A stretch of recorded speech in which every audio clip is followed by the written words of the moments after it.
Good morning once again. Good morning and welcome to the inaugural annual Johor Investment Summit organized by Johor Corporation or JCorp with the strong support by Affin Group and DBS Bank Singapore. My name is Frida Liu and I'll be your host today. It's an opportune moment as Johor is poised to be Southeast Asia's next investment hotspot. Today's summit is indeed momentous and will highlight the Johor-Singapore Special Economic Zone, JS-SEZ, which will be officially signed in December. It strategically aims to attract regional interests where foreign direct investment, data centers, transportation, and infrastructure are transforming Johor as a focal point and a key player in Southeast Asia's economic landscape. We would also like to welcome those who are joining us virtually via JCorp TV.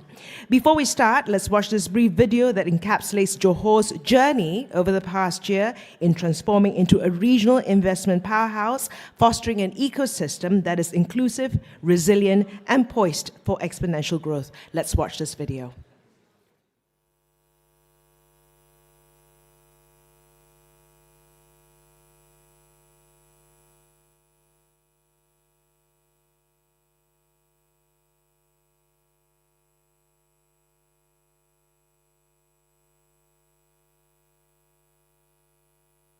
With bated breath.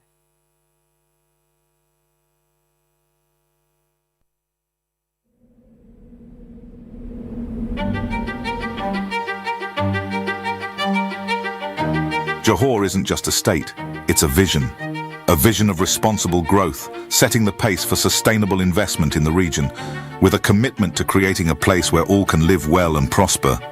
Johor is building a future grounded in resilience and shared opportunity. From harnessing cutting-edge technology to driving green initiatives, Johor is engineering a future where generations can thrive in harmony with nature, with every initiative designed with our community's well-being at heart. This isn't just about growth, it's about growth that endures. Through strategic, lasting partnerships, Johor is connecting the world to a vision of sustainable progress, a gateway for Southeast Asia's bold future. Here, ambition meets responsibility, and vision turns into reality. Johor isn't waiting for the future, it's building it boldly, sustainably, and for all.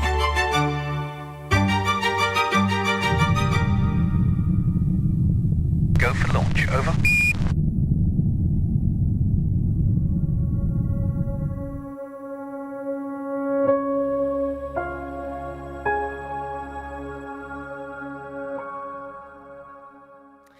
And welcome once again. Without further ado, let me welcome Mr. Nurjasmi Nashir, Chief Executive Officer of Affin Hwang Investment Bank, for his opening remarks. Mr. Nurjasmi.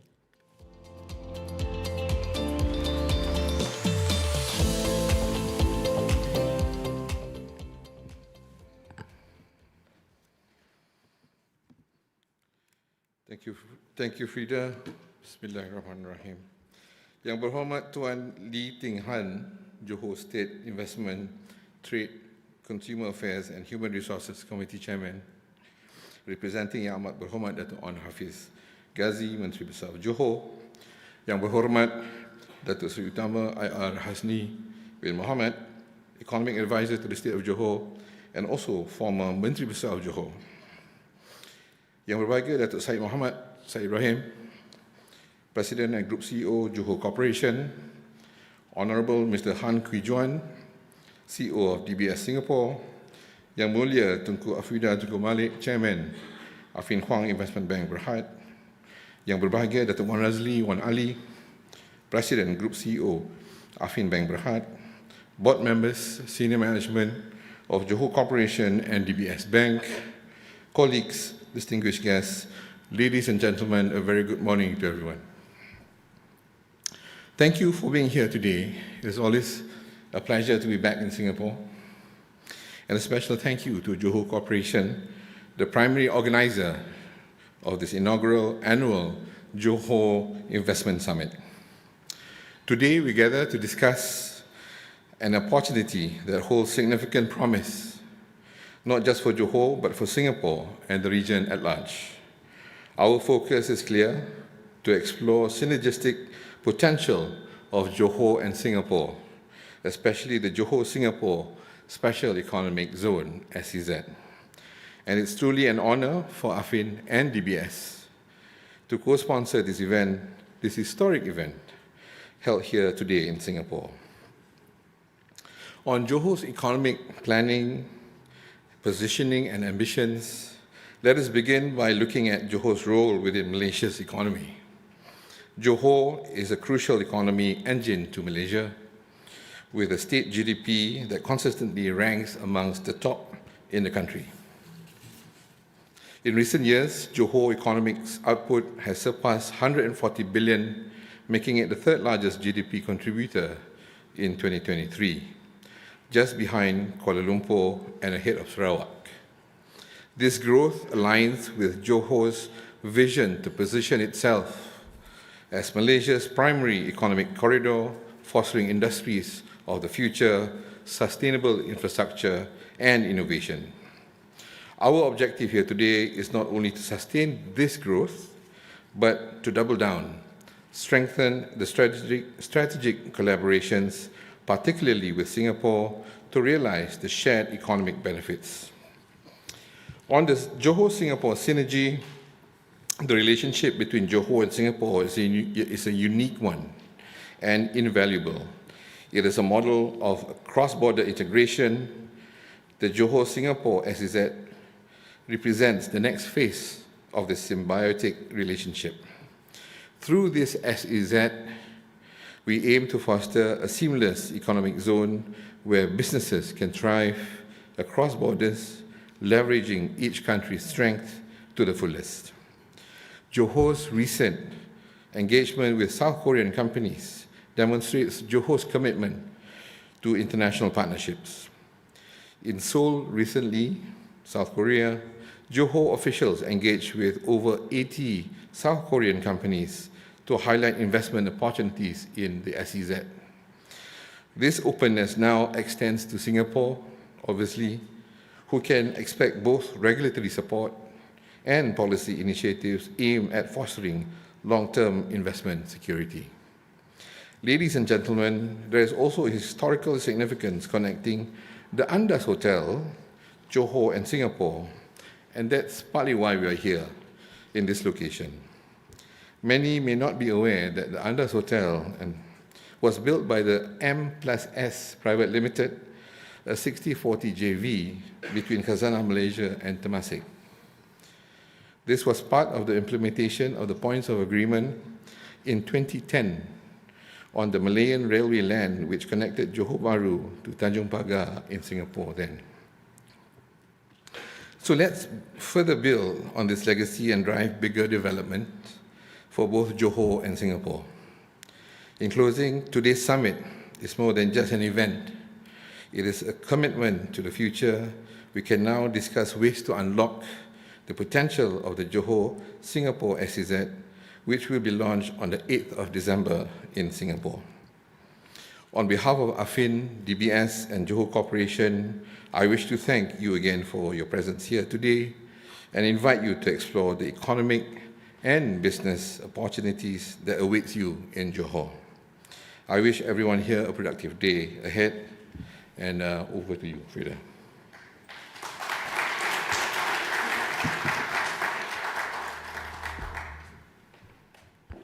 Thank you once again, Mr. Nurjasmi. And we now have a special message from the Menteri Besar of Johor, Yang Amat Berhormat, Dato Hafiz Ghazi, who cannot be with us today. He has been instrumental in shaping Johor's trajectory as a dynamic and thriving investment hub, where innovation meets opportunity and collaboration drives progress. Let's watch this video.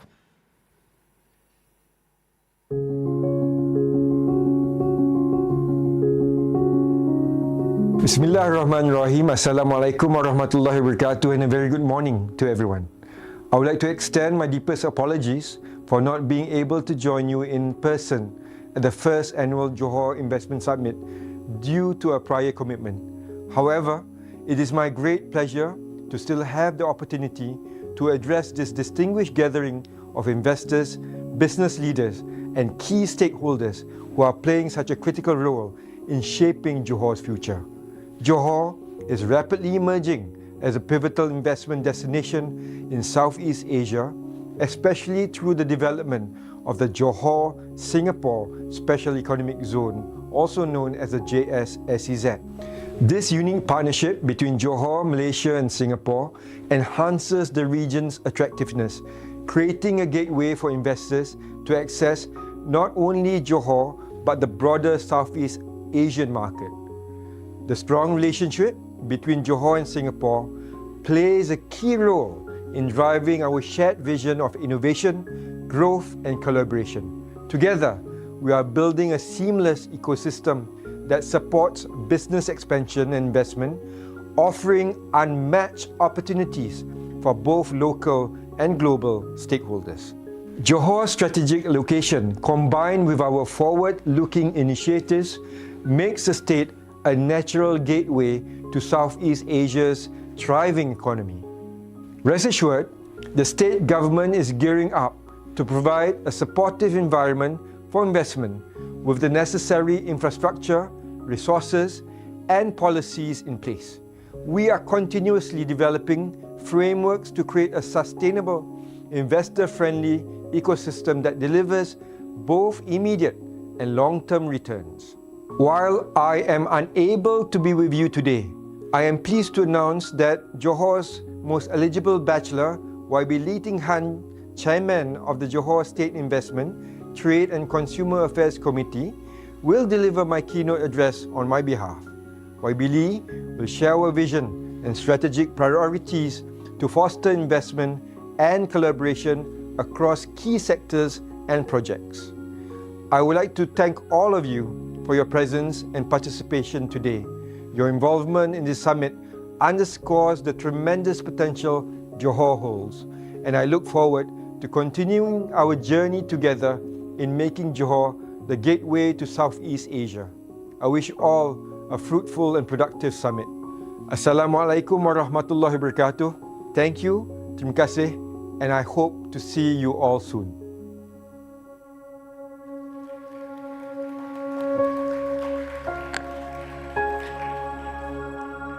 And here he is in Singapore. We are honored that we have Yang Berhormat Tuan Lee Ting Han from the Johor State Investment Trade and Consumer Affairs Exco joining us today, who will be presenting the Menteri Besar's keynote address. A warm round of applause for YB Tuan Lee Ting.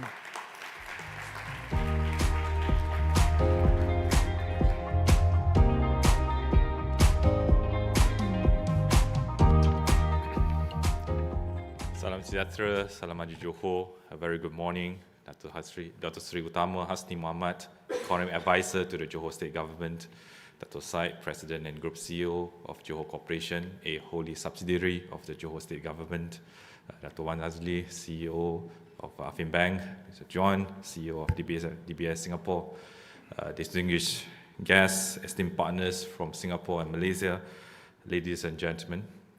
On behalf of the Chief Ministers who couldn't attend to this meeting, as the prior engagement he was referring to was a special meeting on the Johor-Singapore Special Economic Zone, where we will be looking at the agreement today, and hopefully we will be able to come to a landing point, and subsequently we will be going through our internal clearance process in order for the agreement to be signed either on the 8th or 9th December during the leaders' retreat between the Prime Minister of Malaysia and Singapore.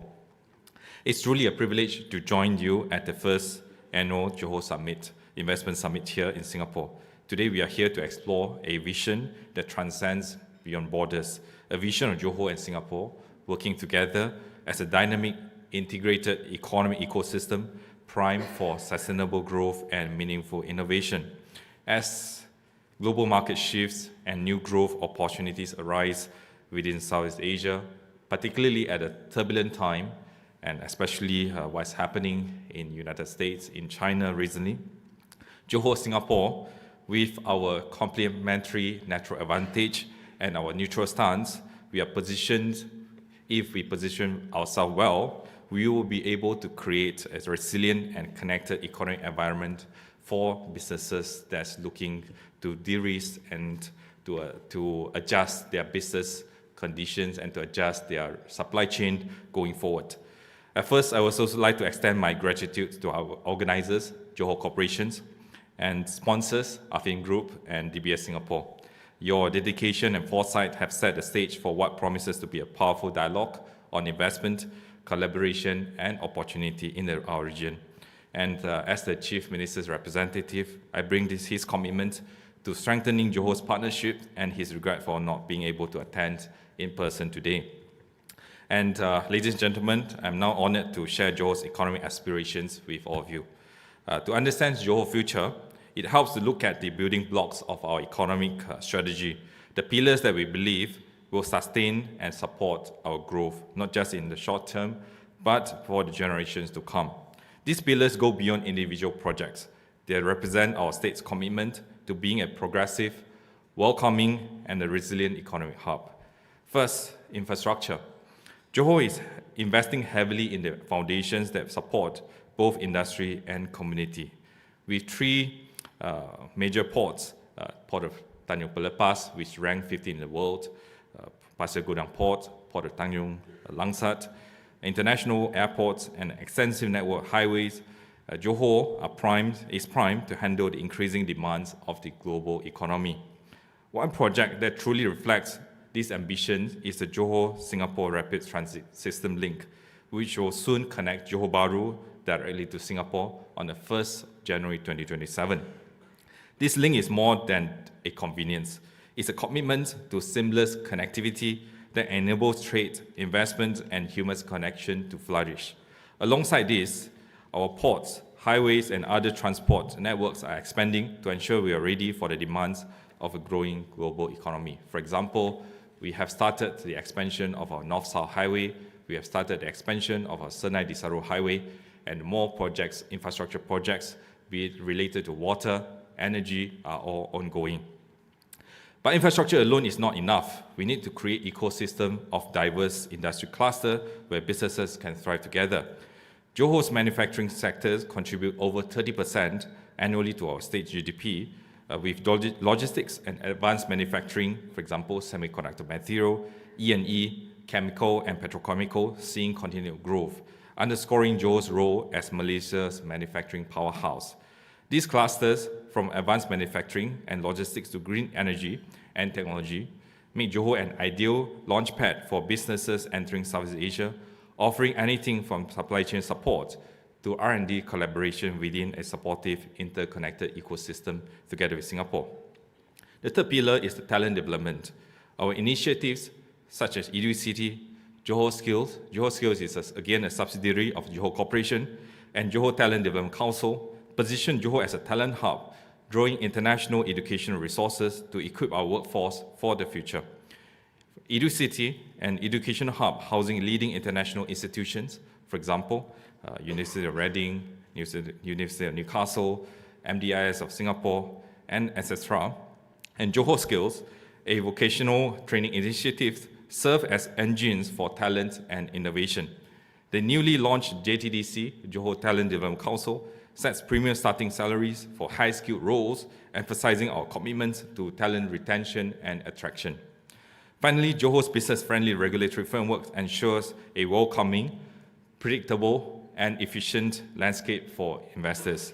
The recently established Invest Malaysia Facilitation Center reflects our determination to streamline business processes, reduce bureaucratic hurdles, and foster a transparent and fair ecosystem. We recognize that for Johor to remain competitive, we must be able to offer more than just incentives. It must drive an environment that values efficiency, predictability, and investor confidence. Ladies and gentlemen, as a key part of Johor's broader economic strategy is our collaboration with Singapore through the Johor-Singapore Special Economic Zone, set to be signed on the 8th or 9th of December this year. The SEZ is more than just an economic zone. It's a model of economic integration within ASEAN, designed to facilitate cross-border investment, streamline regulations, and connect regional markets, especially so when ASEAN is projected to become the fourth largest market by the year 2030 from the current ranking of fifth. And also ASEAN is projected at the moment has a combined GDP of $3.8 trillion, of which 60% of ASEAN's 670 million population is under the age of 40. And going forward, we expect a growing middle class within the ASEAN region to reach 350 million or 400 million by the year 2030. This is poised to present a huge market for Johor and Singapore. With a focus on high-impact sectors such as advanced manufacturing, digital economy, green logistics, the SEZ is designed to create a unified environment where businesses can leverage resources, talents, and innovation across borders. Yet, while the SEZ is an important milestone, it's just one of Johor's largest ambitions. Johor has long been a dynamic economic center, contributing significantly to Malaysia's prosperity. In 2022, our GDP reached 142 billion ringgit, as shared by Affin Hwang just now. As we speak now, Johor's GDP is roughly 150 billion ringgit, accounting for 9.5% of Malaysia's total GDP.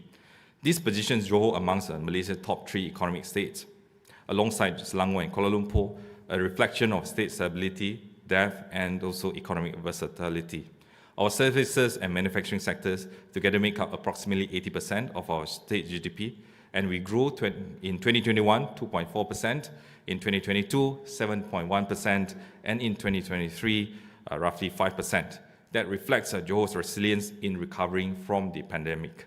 This foundation enables Johor to support diverse industries and communities alike, fostering an economy that's prepared to endure and evolve with changing times. We welcome industries of all types, from logistics to agri-tech to advanced manufacturing, creating a balanced ecosystem where businesses and communities can flourish today and for generations to come. Ladies and gentlemen, Johor's location and connectivity offer another advantage. Our strategic position makes Johor an ideal base for companies seeking to enter and expand in the Asia-Pacific market. Proximity to Singapore, enhanced by projects like RTS Ling, offers unmatched convenience for trade, while our logistic infrastructure supports seamless supply chain management across borders. By situating themselves in Johor, companies don't just access single markets, they gain a foothold in the vibrant ASEAN market as shared just now. Our vision for Johor aligns also with the Malaysia national investment aspirations to support sustainable, innovation-driven growth.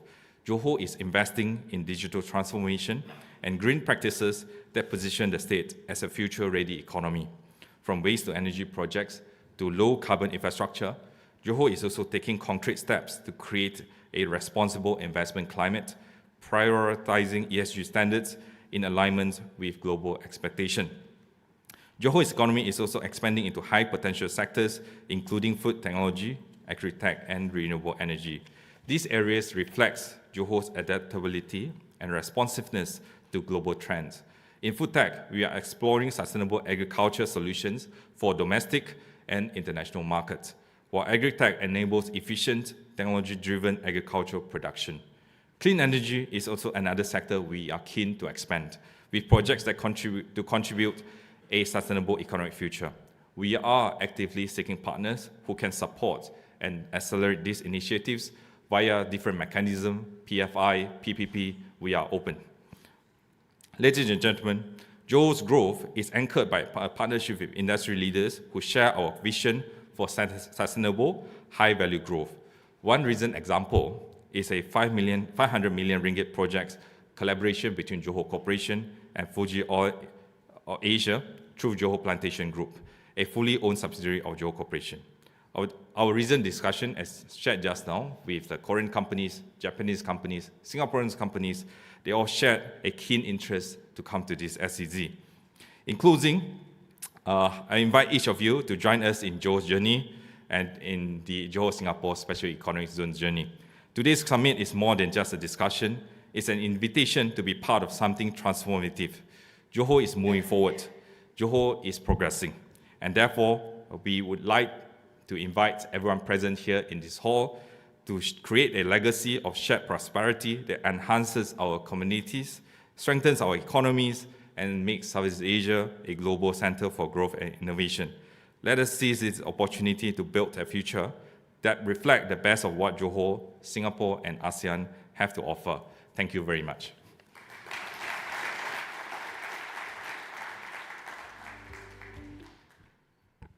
Thank you, YB Tuan Lee, and we'll be hearing from him in just a moment in our panel discussion. And before we proceed with the next item on the agenda, we would like to highlight SnapSight, which is the world's first AI-powered tool that distills insights and generates summaries and key takeaways from this summit. It's integrated into the JCorp Events app, which all registered attendees in the hall have access to. So on the homepage of the app, click Insight. We're now onto our first panel discussion. Now, before I invite the panelists up, here is the backdrop of our discussion around Johor, a prime investment destination. We will be discussing state-level policies, promoting economic growth and FDIs, outlining how Johor fosters a business-friendly environment and key sectors with high investment potential. We will also discuss JCorp's role in Johor's economic growth, highlighting projects that boost investment appeal and support a robust ecosystem for both domestic and foreign investors.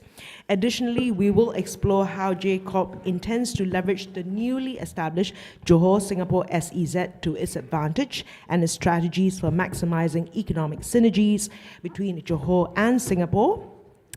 And then we will be reviewing global and regional economic trends, focusing on how macroeconomic factors and financial markets impact investment in Southeast Asia and how Johor's ties to Singapore as a regional gateway is vital. I'll be inviting YB Tuan Lee up again in just a moment. Yang berbahagia, Dato Syed Muhammad Syed Ibrahim, the President and Chief Executive of JCorp, and Mr. Taimur Baik, Chief Economist of DBS Bank Singapore. Once the stage is set up.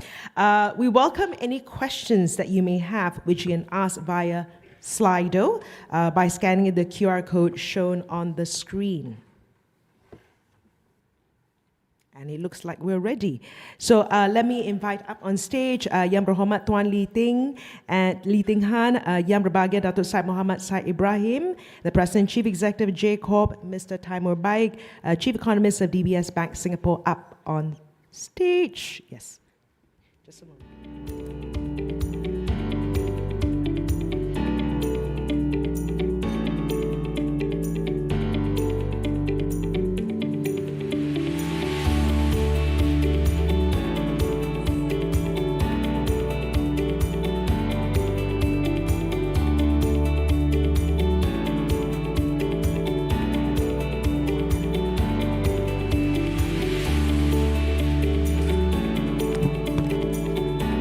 Thank you, gentlemen.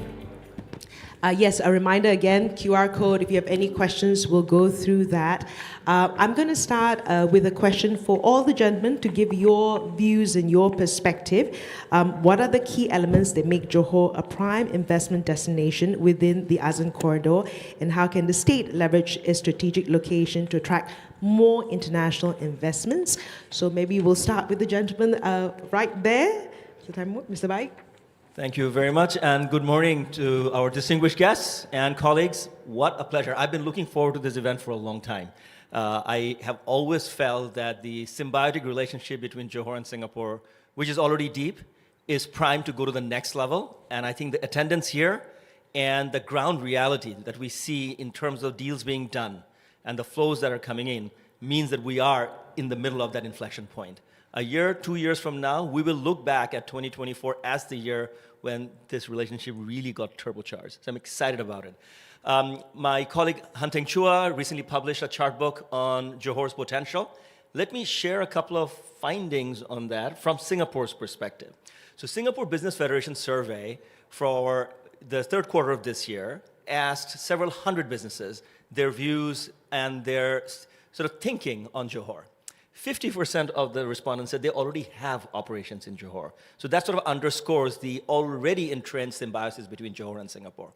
But 93% of the respondents said they're excited about the future of Johor. So it's not just about business as usual, it's about that inflection point, it is about the forthcoming upside. When I talked to the Economic Development Board in Singapore, which has historically been about attracting investment to Singapore, they increasingly talk about channeling some of that investment in the region, and in which strategy Johor is a central, integral part. If you want to bring a data center related investment to Singapore, Singapore will probably nudge you toward taking some of that investment into Johor. There are, again, to underscore the point symbiotic, that relationship there. There are certain advantages for electronics and high-end manufacturing in Johor that simply don't exist in Singapore anymore in terms of the cost of land and electricity and so on. But Singapore certainly has that niche about attracting stable, sticky, high-quality flows, which now, because of the symbiosis, can be spread around the region, and it's a win-win for both Malaysia and Singapore. But by Malaysia, I really mean Johor at this point. One final point that I want to make, because I think my co-panelists have also very good insights to share, is that going forward, the boom in electronic service-related investment that we're seeing in Malaysia in general and Johor in particular will have to be complemented by significant additional capacity of renewable energy. Global tech investors will not invest in this region unless the back end of that electronic supply chain has green in it. Data centers, as we know, are very brown. They are already compromising some of the net zero goals of the top electronic manufacturers in the world.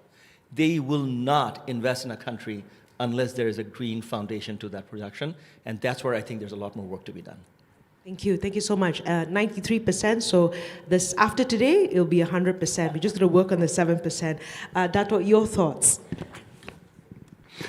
Well, in fact, when we talk about Johor in Singapore, traditionally, we have been together for quite a long time. The economy is very much integrated, but not, in fact, at the level that we want it to be, because there is a lot of value that can be unleashed in Johor, for instance, taking into consideration, in fact, the close proximity in terms of location. And I feel, in fact, why Johor now? In fact, as an attractive investment destination, we have, apart from our location advantage where we are close to Singapore, there are, like what, in fact, YB Lee touched just now, the economic building blocks. We have, in fact, for instance, good infrastructure, good regulatory framework, and also, in fact, good workforce, and maybe not, in fact, with the level of skill sets that we want them to be, but nonetheless, this is actually one of the key factors which we feel going forward. We need, in fact, to buckle up and make sure that we meet the requirements of the new targeted sectors that we are going for. And apart from that, we are also, in fact, eyeing new sectors of the economy. We feel that there should be a transition in terms of the economic structure from where we are to where we should be. We need to be future ready. And like what I said, in fact, we have got a lot of actually advantages as far as Johor is concerned. And we feel that it is actually high time or long overdue in this proposed Johor-Singapore Special Economic Zone. Even though we had one before, in fact, I was just told by YB Lee that we are going to celebrate the 18th anniversary of Iskandar Malaysia. So Iskandar Malaysia was, in fact, for a start, was actually a good catalyst that has contributed to substantial economic growth to not only JB, but also, in fact, to Johor. And there was quite a concerted relationship between the state and federal.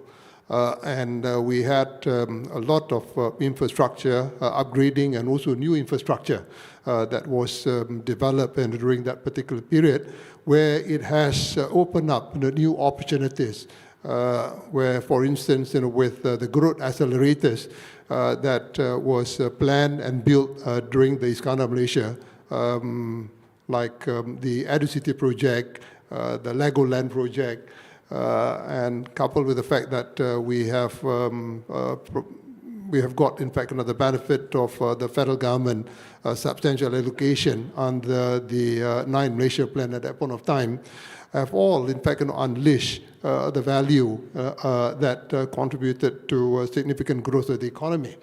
And going forward, we feel that this proposed Johor Special Economic Zone would, in fact, contribute a lot more to what, in fact, the state is capable of producing in terms of economic growth.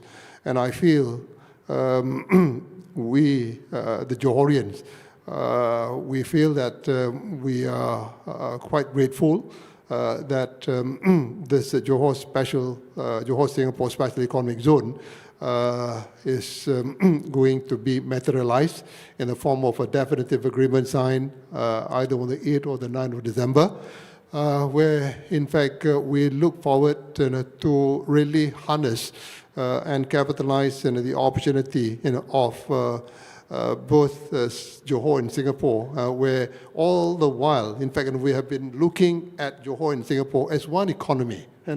I feel, in fact, if we were to take the perspective of actually looking, into these two sovereign, what they call part, as one economy, you would be able to amplify, what exactly, in fact, the opportunities, that can really, in fact, be work on. Whereby we can cluster, in fact, the value and also supply chain, of the targeted sectors. There are 10 targeted sectors that have already been identified, in fact, in the MOU that was signed. And I think, in fact, going forward, what we want now is actually to work on an actionable plan, that will be able to drive this special economic zone to be as successful, as the one that we have seen, in fact, in Shenzhen and other parts of the world. I feel, in fact, there are a few more questions after this. I will keep it, in fact, to the rest later on. Thank you. Thank you, Dato. YB, your thoughts? Okay, it's pretty difficult to add on to what have been shared. I fully agree to what was shared by Ms. Tamwa and also Dato Said. For a start, it's a given why Johor is a suitable location for investment, infrastructures, talents, resources. Those are given. But what I would like to just add on a bit is in terms of development strategy, why we think Johor now is the right time, why we always say that the stars have aligned. Now we seems to have be in the sweet spot, because globally there are a few mega trends that was shared by our Prime Minister, Dato Sri Ibrahim, when launching our new Industrial Master Plan 2030. That's in favor, giving us the advantage to Malaysia and particularly to Johor. Number one is the global shift of the supply chain due to some geopolitical tension. Companies are looking to de-risk, companies are looking for a neutral place to set up their operation, to set up their manufacturing base. And then number two, we are looking at more digitalizations in the region. Companies are moving to cloud, companies are using more data, big data, companies are using ChatGPT, using AI, which necessarily means more data centers, more companies of this sort. And number three is the global push for ESG agenda. That means whether we have renewables, whether we can subscribe to ESG standards, and these are the global mega trends that we have identified. And going forward, the Malaysia development strategy will all surround within this core mega trend. And therefore, Johor, we think that we will be able to take advantage of this mega trend globally. First, with the global shift of supply chain, global Johor. Therefore, that's the background why we are proposing Johor Singapore Special Economic Zone, so that we can create a more integrated economy with the aim to penetrate the ASEAN or greater Asian market, so that we can attract global companies to use Johor and Singapore as a base for them to leapfrog their services or their products. And in terms of ESG concerns, Johor, we have the advantage of vast pieces of land. What we need to do is we are in discussion with companies to set up RE corridors. We are in discussions with companies to set up, ultimately what will attract companies to come to this SEZ, come to Johor. It's not about costs, it's not about, those are given, but what really can attract them, what is really attractive to these companies is the ecosystem. Whether we have that kind of ecosystem that was mentioned by Mr. Tamo, whether we can offer to companies, hey, going forward by the year 2030, there's this X amount of green energy available in Johor. Going forward by the year 2030, there's this ecosystem of waste management, circular economy available in Johor. These kind of things that Johor will be able to offer via the SEZ because of our proximity to Singapore, number one, because of a vast piece of land and natural resources, we would be able to offer all necessary ingredient, necessary ecosystem to take advantage of the 3 mega trends I just briefly touched on just now. So I think now is a very prime time. Now is we are in a sweet spot. It's with the right policies, right regulation in place, Johor will be able to transform our economic landscape and to turn ourselves into a very attractive hub for investment going forward. Thank you. Thanks, YB. And of course, apt as well, Malaysia chairing ASEAN next year. YB, what specific policies or reforms is the Johor state government enacting to maintain competitiveness in the ASEAN region and further attract foreign direct investment? Yeah, I'll start with what we have done first domestically. We have started a few initiatives. I see a few family faces here, so you'll be familiar with what we call a Johor Fast Lane process. That's pretty much a domestic that we help with companies that we see high potential, high impact companies. We give you fast track access. We give you regulatory supports and policy support for your activities in Johor. So you are subjected to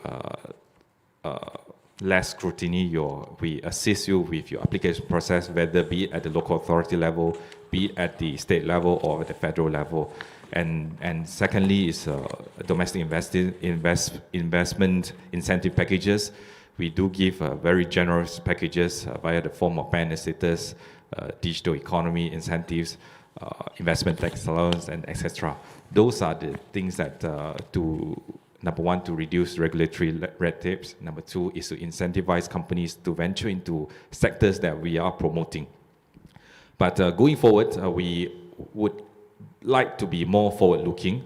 That is the core of the JS-SEZ that we have proposed. Hopefully, today there's a special meeting to look at the main body of the agreement, which we think it can be finalized today, and subsequently we will get it signed in December, early December. So we are looking at whether there's any room to create regulatory sandbox for companies to test their ideas. This is a model that makes Shenzhen as a special economy so successful that you let companies to test their ideas, whether in the form of payment system, healthcare, technology, and etc.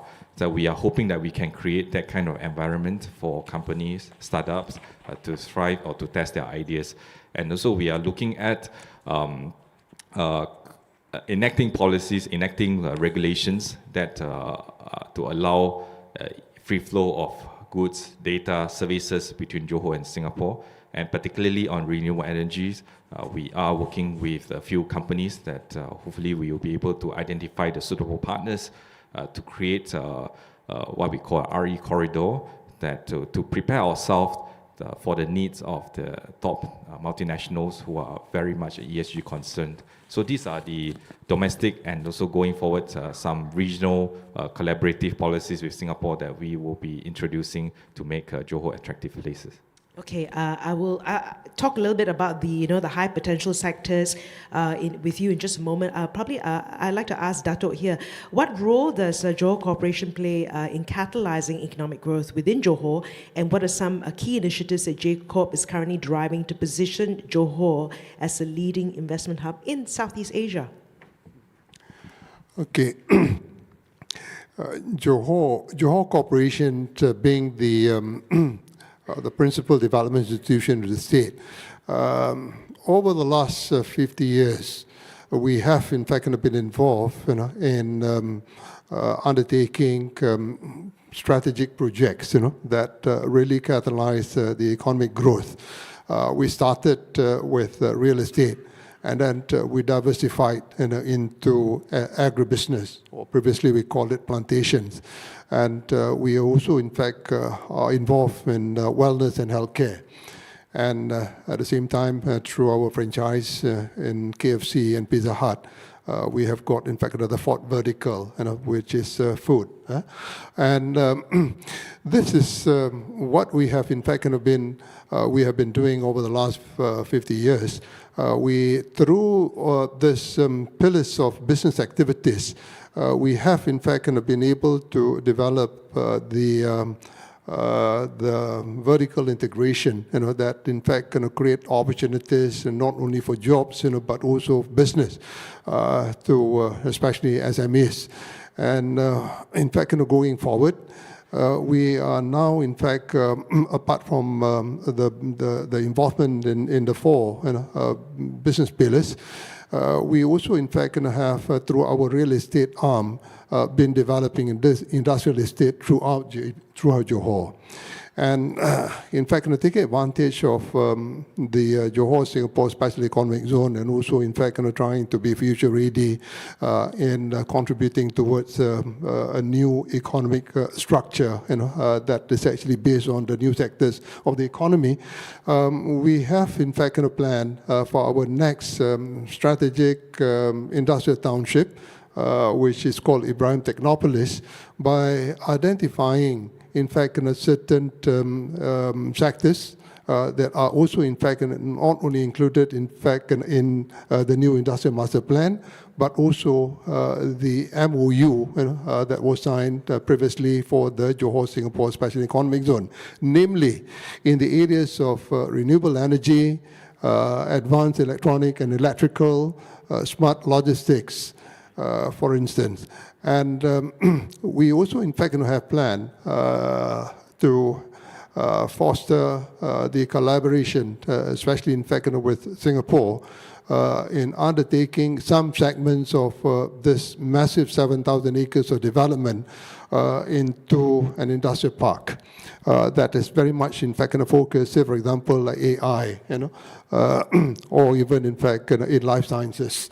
And we have started discussion with EDB, and also, in fact, some company which I'm not, in fact, able to disclose, the name, but suffice at this stage that, in fact, we have been having a productive and fruitful discussion with EDB for the last 1 year, just to make sure that, in fact, there will be some form of collaboration that we hope that we will be able to announce when the definitive agreement is signed. It will actually be, in fact, fantastic that for the first time there would be some meaningful collaboration between both Johor and Singapore in those sectors that have been identified, where, in fact, it is not just mere rhetoric, but that is actually something that, in fact, people from both sides, in fact, can see that this is an opportunity that have been much, in fact, what they call, been waited for so long, and people from both sides, in fact, are eager to capitalize on this kind of opportunity. And we also have identified one of the key enablers for the success of the Special Economic Zone is on providing a pool of skilled talents. And this is where we have, in fact, revamped our Johor Skill Development Center to make sure that the kind of programs and courses that have been identified, in fact, to be rolled out, are actually meeting the requirements of the industry. And we have, in fact, for that matter, been in touch, in fact, with for ITE, which is actually Institute of Technical Education of Singapore, to make sure that we are having their partnership in helping us, in fact, to roll out the kind of programs that will actually meet the requirement of the industry. And we also, in fact, committed on sustainability. This is actually something that we have included inside our agenda since 3 years ago. And for instance, talking about sustainability or renewable energy, our data center especially in fact, the operators in our data center park, require about 30% of their energy consumption, in fact, to come from RE. And we hope that we will be able, in fact, to meet their expectation and when the time comes. And currently, in fact, we have been planning to identify, where the sources, of the RE going to come from. Namely, in fact, it will be from solar, and hydrogen, and maybe, in fact, later on, hydropower. So we have, in fact, been working pretty hard, to ensure that, in fact, we meet, the expectation based on our, in fact, representation. Asia is actually from Princeton Digital here, one of our investors at our data center. We have made that promise. We are definitely, in fact, we are going to fulfill that. That is actually rest assured, because when it comes from JCorp or JCorp, whatever things that, in fact, we have represented, we will deliver. And I feel, in fact, at this stage, we have, in fact, done our preliminary plan to ensure that, in fact, when the special economic zone is rolled out, it will actually be quite seamless in terms of, in fact, its operations. Okay, thank you. Right, thank you, and we'll have more questions for you in just a moment. Thank you for your questions via Slido. There is a question on talent. We will have a panel discussion on talent a little later. A question here for Taimur. How do regional economic trends and macroeconomic factors such as interest rates and global trade dynamics influence Johor's attractiveness as an investment destination, especially with exciting news yesterday? Right. I don't think I want to answer that question, because there are a bunch of things that the two co-panelists have said which are far more interesting than talking about global macro and its impact on Johor. It's going to be there. You can talk to us about it in the future. Let's talk on some of the things that we're discussing and amplify them a little bit more. This may not be news to some people here, but I think it'll be news to others that services-related investment to Malaysia in 2018-2019, FDI, was around 0. By 2022, it became 80 billion RMB. So we are talking about the mother of all NVIDIA-type explosion of tech services investment in Malaysia, and a lot of that will be in Johor. The energy required for that does not have to come from Johor. As long as there is good regional understanding within Malaysia, between provinces, as well as outside of Malaysia, that we need a regional grid. We need to bring energy for the large data centers that may be based in Johor, but the energy doesn't have to be from Johor. If it is from Johor, fantastic. But we should be thinking about the region as a whole, Malaysia as a whole country, and do that, and that would help. Second, in terms of some of the questions we see in Singapore Business Federation surveys, some of the questions that are coming up here, not everything is in the control of Johor. We need KL as a very strong partner. We can always say that, how come work passes are not available easily for our workers when we build up a company in Johor? That is not entirely up to Johor. When we say that we need, super fast immigration access into Johor, again, it's not entirely up to Johor. So I'm hoping that leaders of Johor and those who are sitting in KL, some of them are from Johor, that would have a far better degree of cooperation to channel these flows. When we talk about global macro trends, I think it is irrelevant at this juncture. When we talk about what Johor needs to do, I don't think it's that important either. Already, the infrastructure is there for tens of billions of dollars of investment to come in. Doesn't matter Trump, doesn't matter Harris, doesn't matter high interest rates, low interest rates. That money will come to Johor. The question is, how do we absorb it without creating what we call in economics a Dutch disease? Prices of everything goes up and Johor becomes uncompetitive. Without creating problems of bottleneck, where again, it's too much of a good thing, it distorts the economy, and then people of Johor sort of turn against all this money coming in. That's the key issue. Can the infrastructure, can the grid absorb all this money coming in? Money will come, guaranteed. It's the absorption is the key. Okay, what about risk and opportunities for investors, right? And how should they approach this in the context of broader ASEAN economic shifts? So again, when we talk about, going back to Business Federation surveys, complaints about the lack of ample skilled talent in Johor, and we have people from JCorp who are working on improving that, but that's not going to change overnight. Therefore, we also have to think about the talent pool of ASEAN. When we talk about Google engineers sitting in Thailand, if there is a project in Malaysia, they should be able to come without any friction and be like a United States of Southeast Asia, if you will, in terms of supply chain management, in terms of moving workers from one project to the other. We need significant ASEAN-related thinking under the aegis of RCEP in that. And if you look at the provisions of labor movement in RCEP, it's there already. It's just a question of operationalizing that. Similarly, I think I alluded to this at the very beginning of my talk earlier. When we talk about an FDI dollar coming into Malaysia, there is now increasingly healthy regional competition for that dollar. And I really like it. I think regional competition, Malaysia versus Indonesia, and within the country competition, say Johor versus Penang, I think this is brilliant because this is the secret sauce of China. Over the last 30 years, China has grown immensely and created pockets of excellence because there's fierce regional competition. All states go for the same big, sexy projects. Some win, some lose spectacularly, but the country as a whole becomes better. And I hope that we have fierce regional competition and within country competition. That would be good. Thank you for that. Dato, so how does JCOP plan to capitalize on opportunities that will arise from the Johor-Singapore Special Economic Zone?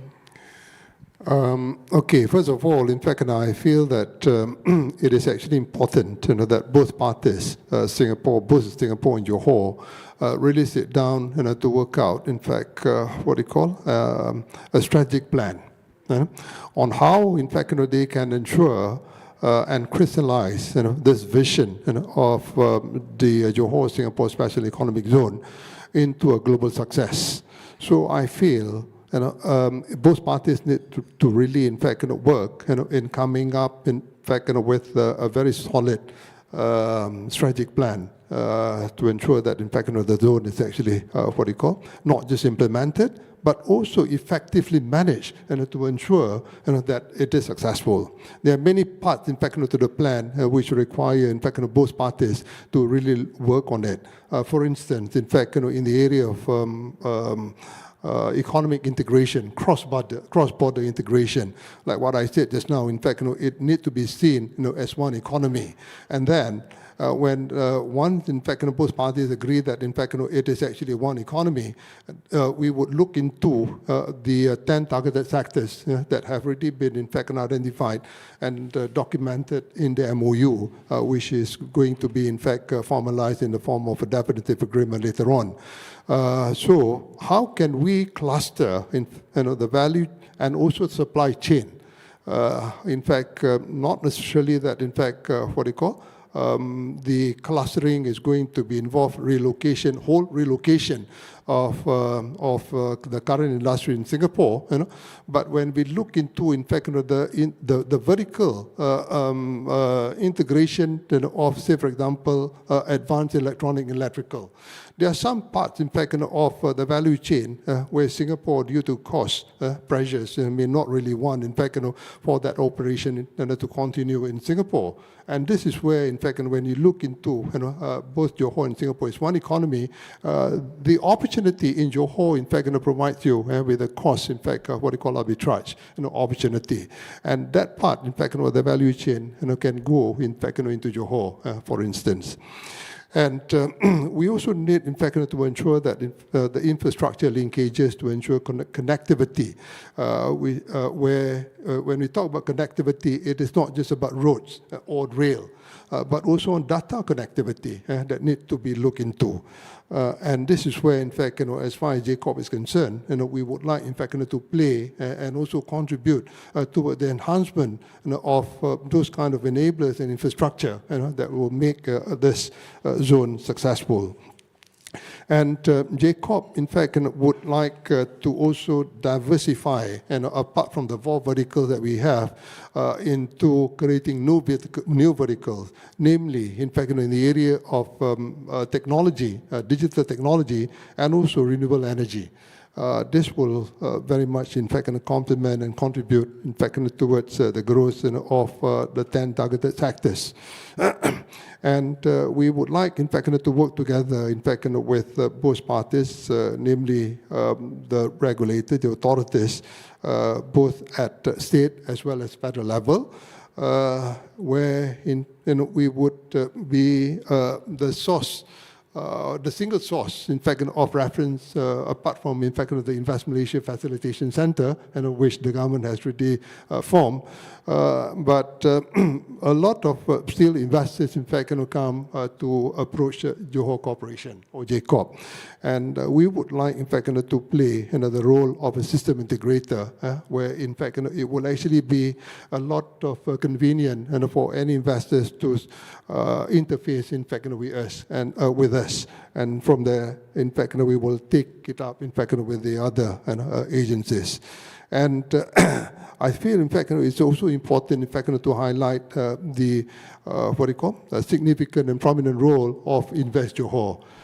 Talking about that, in fact, Invest Johor is also, in fact, going in the midst of revamping to make sure that their role would be able to complement and also provide, in fact, the needs of the investors, just as what, in fact, we have seen, for example, Invest Penang or Invest KL, or even for that matter, in fact, EDB. So we have to make sure, because the name is Johor Singapore Special Economic Zone. If a company from Korea or Japan or Europe or America, if they were to come in to interface with us, this is actually where we need, in fact, to close the gap of where we are to our neighbor standard. I feel, in fact, we have got a lot of work actually to do, to ensure that, in fact, the skill sets, the system, the processes, and also the policy, like what, in fact, YB Lee said just now, regulatory sandbox, So we need to make sure that, in fact, we are not, in fact, being fixated or cast in stone, whatever things that we have, in terms of the governance, and we need to be open to make sure that, in fact, we are actually flexible and adaptive, to the dynamics that is actually happening, out there. And I touched on this before when I said about Johor skill, and this is actually an area where we feel that it is actually quite important. There are a lot of questions over here talking about, in fact, whether they will be able to get the talent, the number of talents, and also, in fact, the kind of skill set that is actually required to make sure that, in fact, if they want to relocate or invest, in certain sectors, the economy, especially, in fact, 1 or 10. There would be availability, of skilled talents, that would actually ensure that their investment, would in fact be successfully managed and implemented. And we also, in fact, have identified that in order to thrive, in future, we need to create a conducive environment for innovation.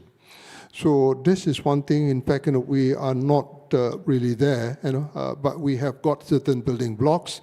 We understand that the ecosystem, in order to build an effective and conducive innovation ecosystem, there are many parts, in fact, of that ecosystem that we need to address, apart, of course, in fact, from the talents required.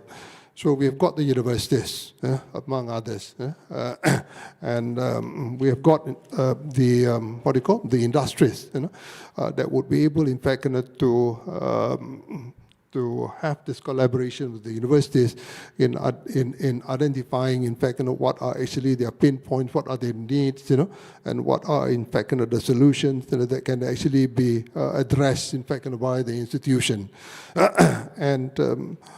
We also need to make sure that, in fact, ultimately, the Johor Singapore Special Economic Zone is going to be operating as a unified economic zone, where there will be aligned regulation and streamlined processes to simplify business operation. And this is critical. We need, in fact, to make sure that we try to minimize or overcome any bureaucratic hurdles. And we must make sure that, in fact, our regulatory environment and processes are as transparent as possible, and also, in fact, predictable, in terms of the approval process.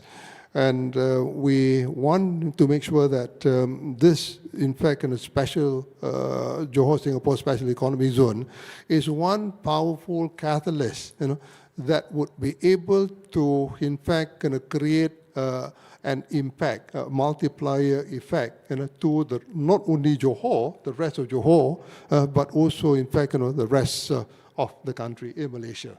So we have to make sure that, in fact, that inclusiveness, of this significant catalytic project, would be able to benefit, the country as a whole.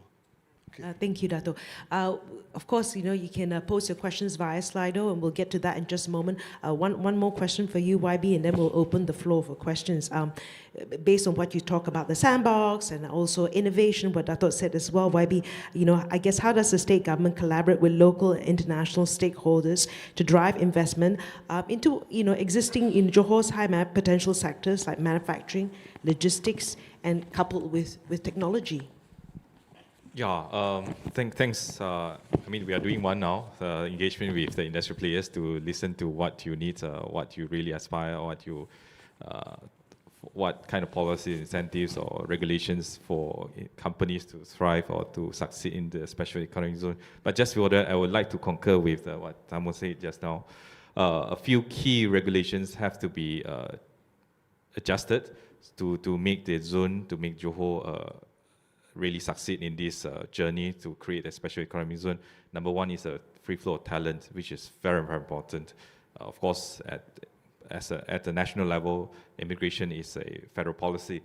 Therefore, at the Johor state level, what we are trying to do is we are trying to get some sort of concession from the federal government to decentralize some kind of power. So we have started with in the 5 promoter sectors that for skilled professionals or C-suite management, the expert pass can be processed at the Johor level, can be processed at the Iskandar Regional Development Authority office. This is for a start, but going forward, we will be asking for more kind of decentralized form of power, authority, so that to give assurance to investors that Johor is really open, and we are not just looking at Johor talents, we are looking at Malaysia, we are looking at the regional talent, and potentially from global talent, hopefully, to help us to make the special economic zone really a special case. And also number 2, and so I fully concur that we have seen so much interest to Southeast Asia, and the competition is intense. But at the same time, we are mindful that the potential inflationary pressure, if the money just come, if it is in the form of portfolio management only, in the form of the hot money, and which goes into real estate property, that doesn't really create a gel with the real economy, that doesn't create a spillover to the local economy. This is something that we are mindful, and therefore in building this special economic zone, that we have to look at how to integrate this foreign investment, FDI, together with a local supply chain, how to beef up our local capacity, how to improve the talent skills, how to improve the core capacity of the local supply chain, so that it doesn't, when the FDI come in, the locals really feel the benefits, they can have the ownership and to participate in this journey together. This is something that we have to get your feedbacks, and we have to get best practices elsewhere, because we have seen some example elsewhere where money come and go, and we have seen it in 1997, what happened in Malaysia, Indonesia, Thailand. We don't want a repeat of that, so we are very mindful of that. But on collaboration with industries and local and also players on how to make Johor more attractive. So we keep on engaging with the companies. For example, we have listened to feedbacks. 93%, of course, we look at the report as well. And some of the members, business federations in Singapore have raised the concerns of country origin. So whether if they manufacture in Johor, whether they will be able to enjoy the benefits of the FTA signed by Malaysia or the FTA signed by Singapore. This is something that we are in active discussion, how to work out a mechanism, because the devil is always in the details. because we don't have an FTA with the US, whereas Singapore has an FTA with the US, especially in the semiconductors areas, in certain strategic items, sensitive items, you will need that access to that free trade agreement facility. This is something in discussion.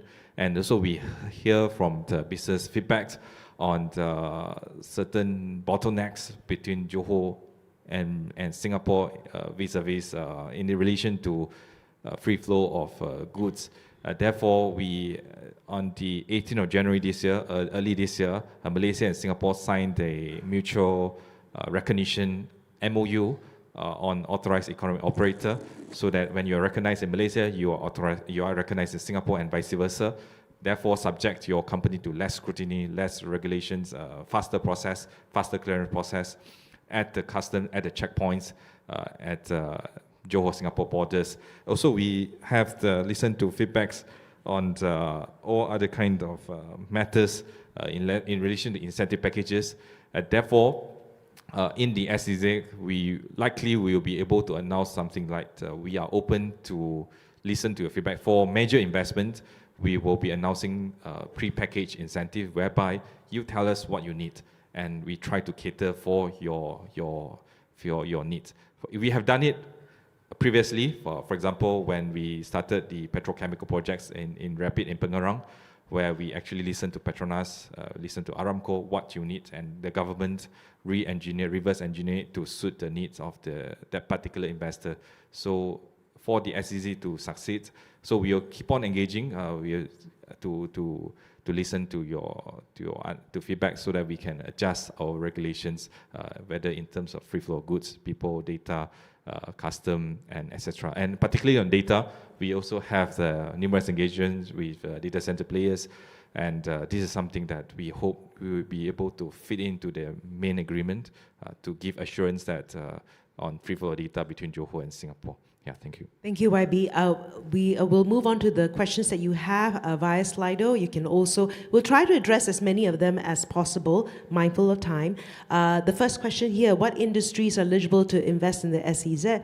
Is there a list of industries where we can refer to be eligible for the incentives? YB, would you like to take that? In terms of eligibility, of course, we say we welcome everybody, except for the few key a few areas where, due to national policy, that we wouldn't be able to accommodate. For example, paper mill, for example, e-waste recycling facility, or there are a few selected areas where we will probably say no due to national policy. But otherwise, we will be encouraging all kind of sectors to explore Johor. But as mentioned by Dato Sai just now, we have publicly announced 10 promoted sectors in the MOU signed on the 11th January this year. We hope that all 10 can be poured over to the main agreement, and these 10 will be the promoted sector with the relevant, with the suitable incentive packages to be announced in due course. So, so we are hoping. So we have to ask you to wait for another month for us to announce the list of promoted, actual promoted sectors and the relevant incentives. Yeah. All right. So the list of can and cannot will be on the Johor, I guess, the website, right? How much autonomy does the state of Johor have to drive development of SEZ? How much control does the federal government exert on law, and tax, talent, and other policies? The SEZ is a national initiative. Therefore, the Prime Minister of Malaysia and Prime Minister of Singapore have given a lot of attention to it. They have made the efforts to attend to the MOU signing, and they are making the efforts to attend to witness the signing of the definitive agreement. In terms of the autonomy, that's why we are creating the Invest Malaysia Facilitation Center as a joint project between the federal government and the state government of Johor, so that the Johor state government have a say and be the prime mover, prime driver of the SEZ. Of course, tax and policies that generally are national matters. However, we are working on a mechanism so that, as mentioned, one part will be the immigration policies. We are trying to work out, we have started a small-scale projects to allow expat pass to be processed at Johor level.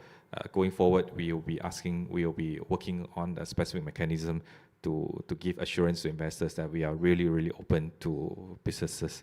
Yeah. Thank you. Will the SEZ consider nuclear energy as a mode of powering growth following Malaysia government's inclusion of nuclear policies in the 13th Malaysia Plan? This is interesting because, in fact, this afternoon I will be going to Putrajaya to talk about 13th Malaysia Plan with our Ministry of Economy. At the moment, Malaysia, we have about 20 to 25% RE generating capacities. That's roughly 10 gigawatts. Our aim is by 2030, we increase that capacity to 35% of our total national generating capacity. That is ex-nuclear. We are not talking about nuclear yet because we have hydro, we have wind, we are talking about wind, we are talking about solar. And particularly in Johor, we do have a slight advantage of at the east side of Johor, Mersing Kota Tinggi, we'll be able to create what we call a RE corridor. This is something that we are discussing, but the nuclear discussion is still very preliminary. I have seen the draft proposal, but it's still pretty preliminary. So we'll be more likely to work on the hydro, solar, and wind projects. Those are more conventional kind of RE. That's the plan at the moment. Yeah. There's a question on talent. I don't know if you want to address that, or we'll save that for the talent panel discussion. How do you apply for incentives? PASA application, tax incentives, if any, lighter scrutiny if we're looking to invest in the special economic zone? This is the role that we will be setting up the Invest Malaysia Facilitation Center. So what we are trying to model is a account manager or liaison officer kind of working mechanism, something very similar to investors who are familiar with the EDB process. So we have looked at it quite thoroughly. Hopefully we would be able to assure investors that you'll be treated with a fast-track process should your investment qualify for the promoted sectors and fulfill the parameters that we will be announcing. Then we will give you policy support for your investment in Johor. Taimun, Dato, if you want to chime in with any of the questions, feel free to do so. What are the boundaries of the JS-SEZ? How big is the area? And maybe I'll just couple that with the other question. Will there be any special arrangements for SME food manufacturers? As far as we have announced, our Chief Minister have announced the general boundaries of the SEZ. That's up to the mark of Sedenak, where Dato Said mentioned Ibrahim Technopolis is an area that we are heavily promoting. That it's an area that we will be giving very specific focus in the SEZ because it's a greenfield. It's a joint project also. JCOP has roughly 7,000 acres, where the Ministry of Finance of Malaysia have roughly 3,000 acres. So it's a prime for almost all kinds of potential development. So is the SEZ, what we are announcing now is a general areas, but incentive-wise or specific-wise, we will be introducing more specific details. But what I can say is at the moment now, the SEZ will encompass most part of what we call a greater JB area. That's roughly 3-4 times the size of Singapore. Yeah. All right. Okay. Dato, anything to add about what JCOP's doing in terms of for food manufacturers? Anything you'd like to add to that? One of the areas under Johor Singapore Special Economic Zone is Ibrahim Technopolis, where in fact it is actually important to strategize in coming up with a growth accelerator, because the area that have been identified for the Special Economic Zone is actually quite vast, and it will be located in various locations. And as far as impact on this particular location is concerned, which is north of Kulai, this is where, in fact, our contribution is going to come in. then the same kind of strategy in terms of coming up with growth accelerator should also, in fact, be applied to the other parts of the special economic zone. And I feel, in fact, it is really in the workings of the government that there will be different kind of growth accelerator for different parts of the special economic zone, so as not to compete and cannibalize one another. Okay, let me go on, in fact, to the other questions about food. So definitely, in fact, food security is actually one of the 10 targeted sectors for the special economic zone. And because of that, I'm sure that, in fact, the government have already identified what will be the kind of incentive that will be provided to this particular sector. And I feel, in fact, we do not have full visibility in terms of the incentive. Let us wait, in fact, until next month when the details are going to be announced. Okay. Let's watch this space. On that note, thank you very much, and thank you everyone for all your questions. We're coming fast and furious. We've run out of time. Thank you, YB. Thank you, Dato. Thank you, Timur. A round of applause for the gentlemen. I'd like to invite you back to your seats.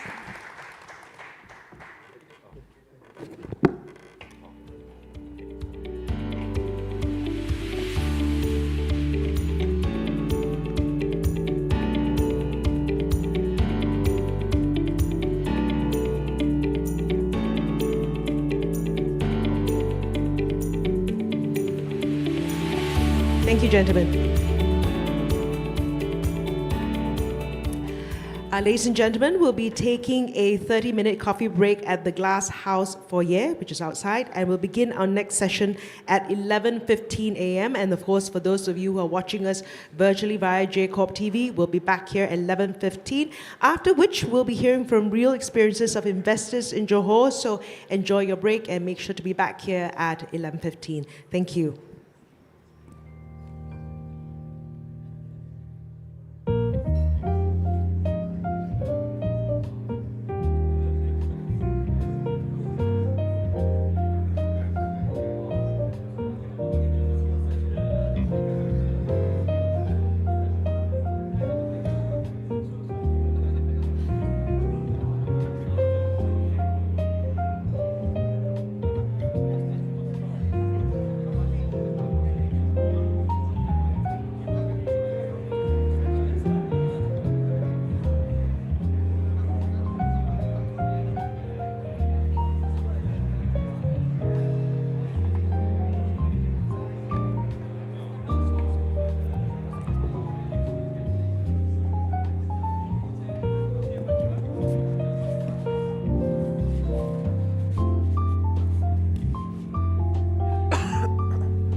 Hello once again, ladies and gentlemen. We'd like to invite everyone to make their way into the main area. Thank you.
Hello once again. We'd like to welcome everyone back into the main area.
Welcome back, everyone. We'd like to invite everyone to be seated as we'll be starting in 2 minutes.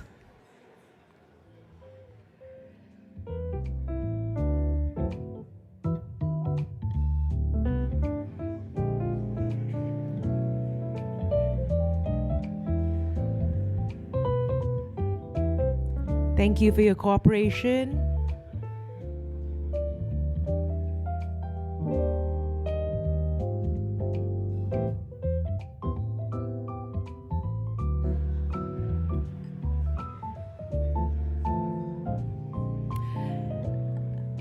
All right, welcome back, everyone.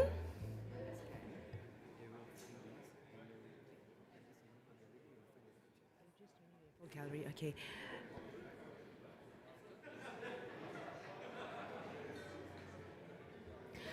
We'll be starting in just a moment. For those of you who would like photos from this morning, you can scan the QR code at the back of your registration tag and go to AJIS 2024 Gallery, and you'll be able to look for your photos and you can download it from there. We'll now be hearing from experiences of investors in Johor, the challenges they've overcome, and the opportunities they've seized, right? We trust this will be an engaging conversation.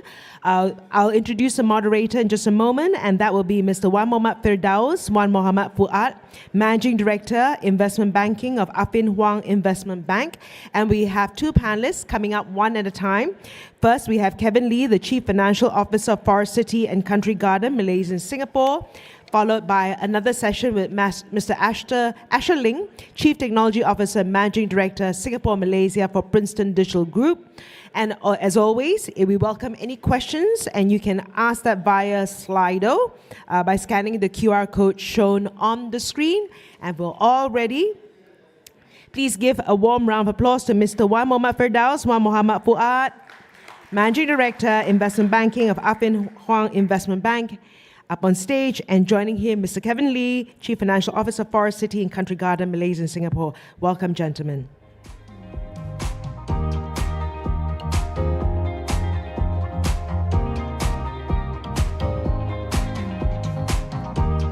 The stage is yours.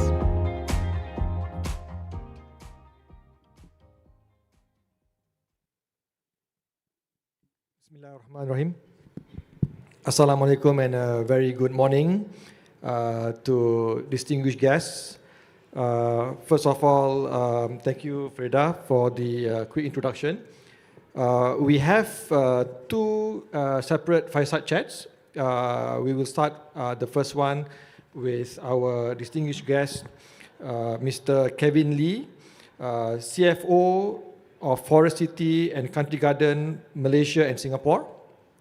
I think many of us have heard a lot and read a lot about Forest City and the success of Forest City over the years as one of the major FDIs of Johor.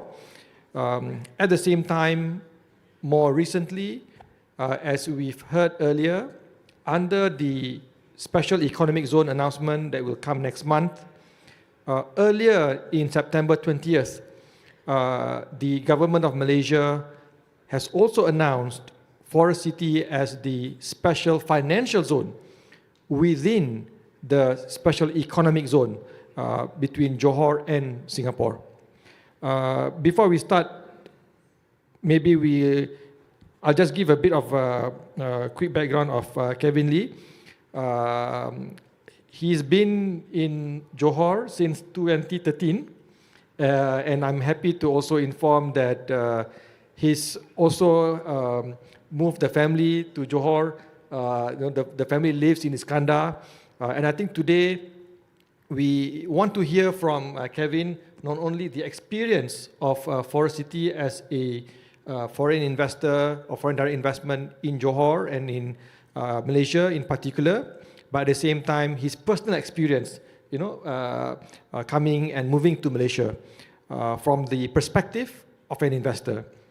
So I think, Kevin, if we may start quickly, following the announcement of Forest City being designated as the special financial zone, which was announced by the second Minister of Finance recently. How does this impact the strategy for the forest city in particular to attract businesses to be based in forest city? Okay. Good morning to all. Thank you for Mr. Firdaus' introduction.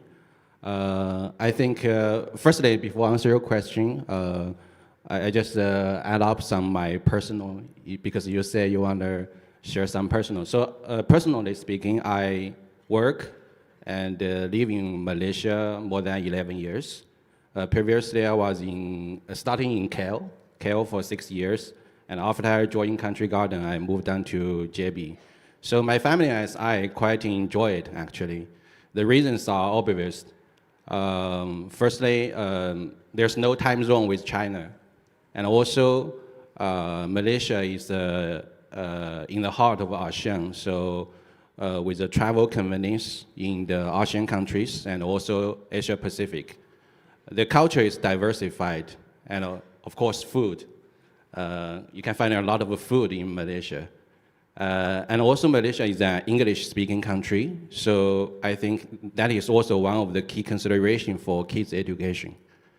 Generally speaking, for the special financial zone, firstly, in the long run, we firmly believe the potential of JB. The biggest advantage of Johor is quite close to Singapore.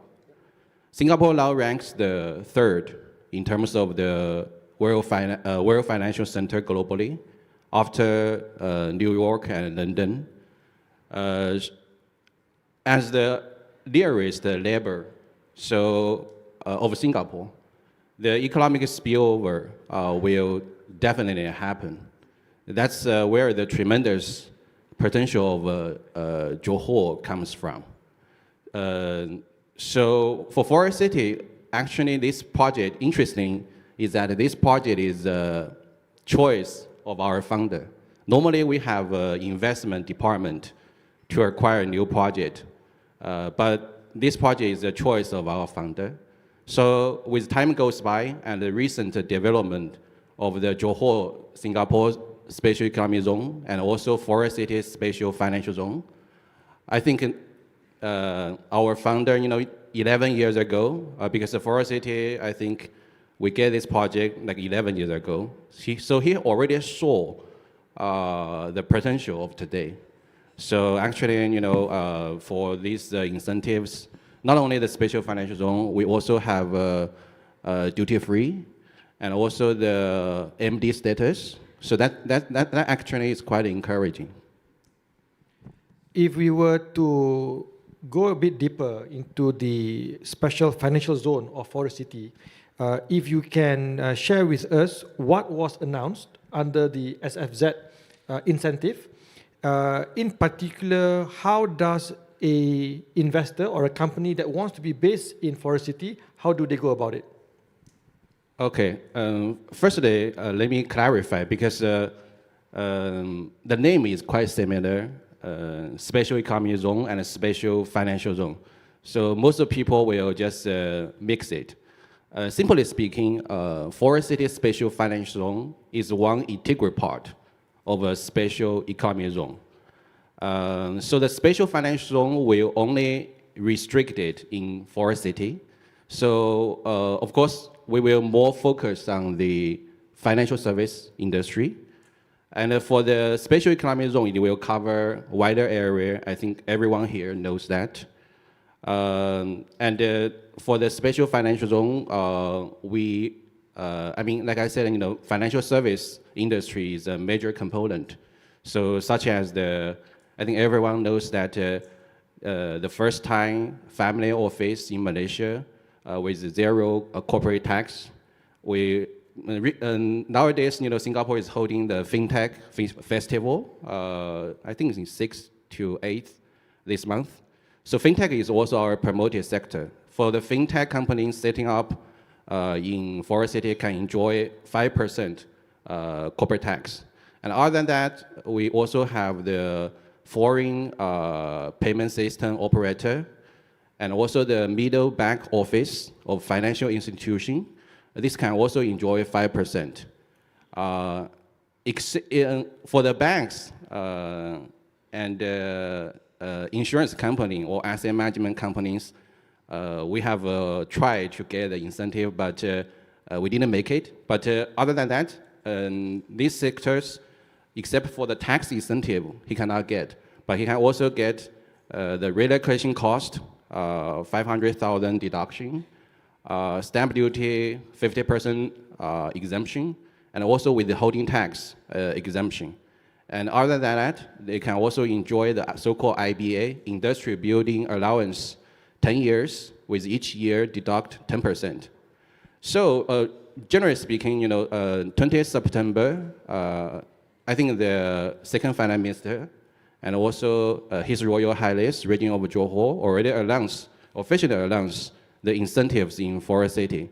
And right now, the general incentives of each sector is already published. Moving forward, like family office, the major regulator or one-stop service government body will be Security Commission of Malaysia. So each government body, they are right now drafting the incentive guidelines. And like family office, right now the Security Commission is target to get a Ghazi order of tax first quarter of next year. So I think right now family office is quite leading. So if anyone, because we have also talks with the Security Commission. So if anyone interested in setting up family office, actually right now can already apply to SC. So SC will do some preliminary inspection. And for the qualified, then they will also give the so-called pre-qualified certificate. Yeah, so I think any interested potential investor for fintech, this will also come in later. Yeah. I think the other big question that people always wonder about Forest City is the location. How far it is from Singapore, in terms of the practicality through the second bridge. Maybe, Kevin, if you can share your experience, traveling, say, from Forest City to Changi, on a normal day, how long does it take, and the convenience and or maybe some of the challenges. Okay, all right. So firstly, from Forest City to Malaysia immigration checkpoint, it only takes 7 minutes drive. Let me share you the real experience of today. This morning, I come from JB to here. So from Iskandar Putri to here, it takes me 1 hour and a half because when I go to the immigration right now, it's a morning peak hour. So I think it's not bad. But of course, I think moving forward, one of the important things for special financial zone, also because we are also part of a special economic zone. So I think, very important is to further improve the connectivity from Forest City to Singapore. For example, there are quite a lot possibilities. For example, we can ferry between Forest City to Singapore, and also another branch road from Forest City direct to us. And also, it is encouraging that the government is also promoting the future high-speed railway from KL to Singapore. So all the initiatives are mostly welcomed because there's a statistics shows that from KL to Singapore, that is one of the busiest airline route in the world. So that also shows how dynamic this region it is. But connectivity is very important. I think if we have questions from Slido, I think we can go through them. Okay. Yeah. So I think if we can share a little bit more, Kevin, as well, in terms of the experience of Forest City as an investor in Johor, how has been your experience with the local government agencies, your experience with the central government agencies like MIDA? Because we have many investors from Singapore here as well. So maybe you can give your experience to them. Okay. Firstly, for Country Garden currently, as a Chinese developer, currently we have overseas business in 8 countries, such as Malaysia, Thailand, Indonesia, India, Australia, New Zealand, UK, and US. But among all these countries, Malaysia is our first overseas investment destination. As of today, our total investment in Malaysia is around 33.4 billion ringgit. So I think the number just speaks everything. That shows our confidence about Malaysia and also about the ASEAN region. It's because we believe that ASEAN will be one of the fast growth engine in future. And but of course, I think Forest City, because it's a mega project, how do you say? Generally speaking, it's also not easy to handle this mega project financially and sustainably. And also due to the size, I think previously it's a bit controversial in the media. But talking about the government, I think thanks to the strong support from Johor State government and also the federal government, we see more positive developments, such as the special financial zone, duty-free incentives. So that will just give this project a lot of a boost in the future.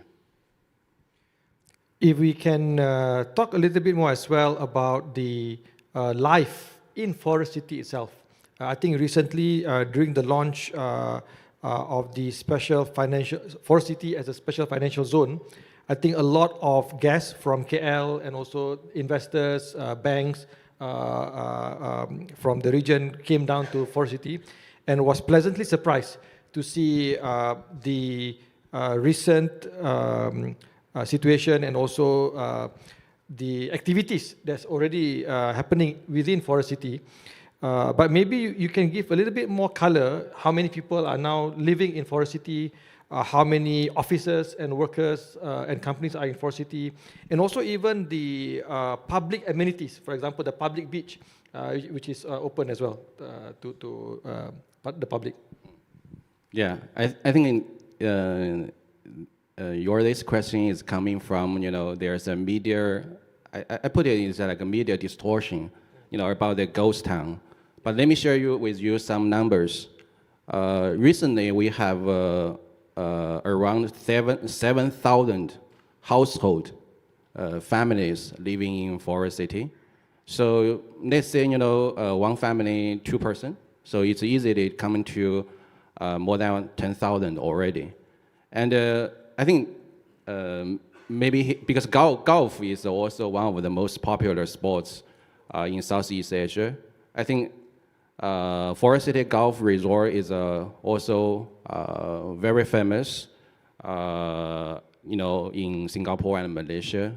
Of course, Singaporean, contributes our major source of income of the golf resort. So other than that, we also have a precasting factory, IBS plant. That is our own investment. So we supply, our major customer actually is Singapore, HDB. So there are a lot of activities in Forest City. And also we have an American international school, K-12 school. Currently we have around 200 students study there. But the major population of students is not Chinese, but Korean. So I think, we, of course, right now with the announcement of the special financial zone, duty-free. Duty-free, we have already, I think this Sunday, the custom will go to Forest City. We will had a handover ceremony with the custom. Currently, the duty-free of goods in Forest City are just 4 products, which is alcohol, chocolate, perfume, cosmetics. But moving forward, we will expand more variety of goods of duty-free. So I think all these incentives for sure will attract more attention of the investors. I think we have 3 questions from the Slido here, but I think I'll just pick one because we have only 3 minutes left. What are the current initiatives taken by Forest City to prepare for the upcoming announcement of the Special Economic Zone? Okay. I mean, thanks to the government announcement about this special financial zone. So currently we have do several things. One is internally we have already established industry investment department. And this department generally will divide it into 3 sectors. The first sector is Great China sector. So this sector will cover the potential investor from Great China. And other than that, we have an international sector. So this will focus on all the countries except Great China. And thirdly, the third sector is called finance and the family office sector. So this is more focused on the financial service investment potential. Yeah. I think we got a quick one for one more question. Are there any specific industries which would be a top priority apart from the family offices? I think we've spoken on the financial side, for example, the family offices and also the fintech. But apart from this, what are the other industries that would be attractive for City? Okay. Except for family office, of course, right now family office, to be honest, is the hottest one we are inquired about, because that's also Malaysia first time, and the threshold of investment or AUM is much lower than Singapore and Hong Kong. But other than the family office, fintech, one of other sector, which is middle and back office of financial institution, or the global service hub, is also have a lot of queries, because the reasons are obvious. Sometimes I joke with my friend, everything in Singapore is great, but except for too expensive. But this, in this regard, I think Johor can play one part of it. So there are some interested party approaching us. They're trying to move or newly establish the middle and back office in Forest City so that they can reduce their operation cost heavily, so to achieve the operation efficiency and the cost efficiency. Fantastic. So I think, thank you, Kevin, for that very good overview of Forest City. I think we have Kevin the whole day here as well throughout our conference, throughout our summit today.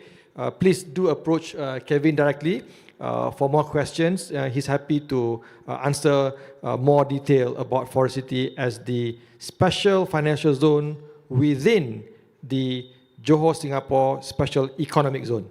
Thank you, Kevin. Thank you. Thank you. A round of applause for Kevin.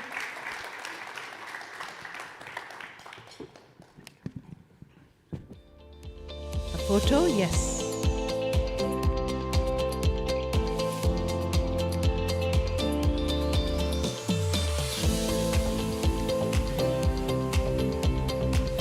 Thank you very much.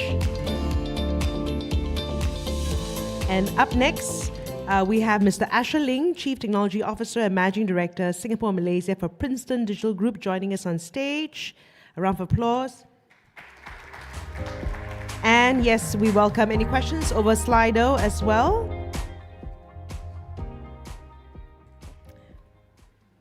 Back to you. Thank you, Freda. So, ladies and gentlemen, we will proceed with our second part of the Fireside Chat. If earlier we have FDI on the Special Financial Zone of Forest City, now we are going to have a special chat with Mr. Ling, Chief Technology Officer, CTO, and Managing Director, Singapore, Malaysia for the Princeton Digital Group, which is part of the recent announcement of the data center wave in Johor. And I think data center is a big news recently, which there's a lot of interest in the room today as well. So I think without further ado, I think there will be a lot of questions. So I think we'll go straight into it, Asher. So I think maybe I'll just start by asking you to share with the room your experience with Johor, in particular with Johor Corp. I was told that from start to the decision making, it took you less than 1 year.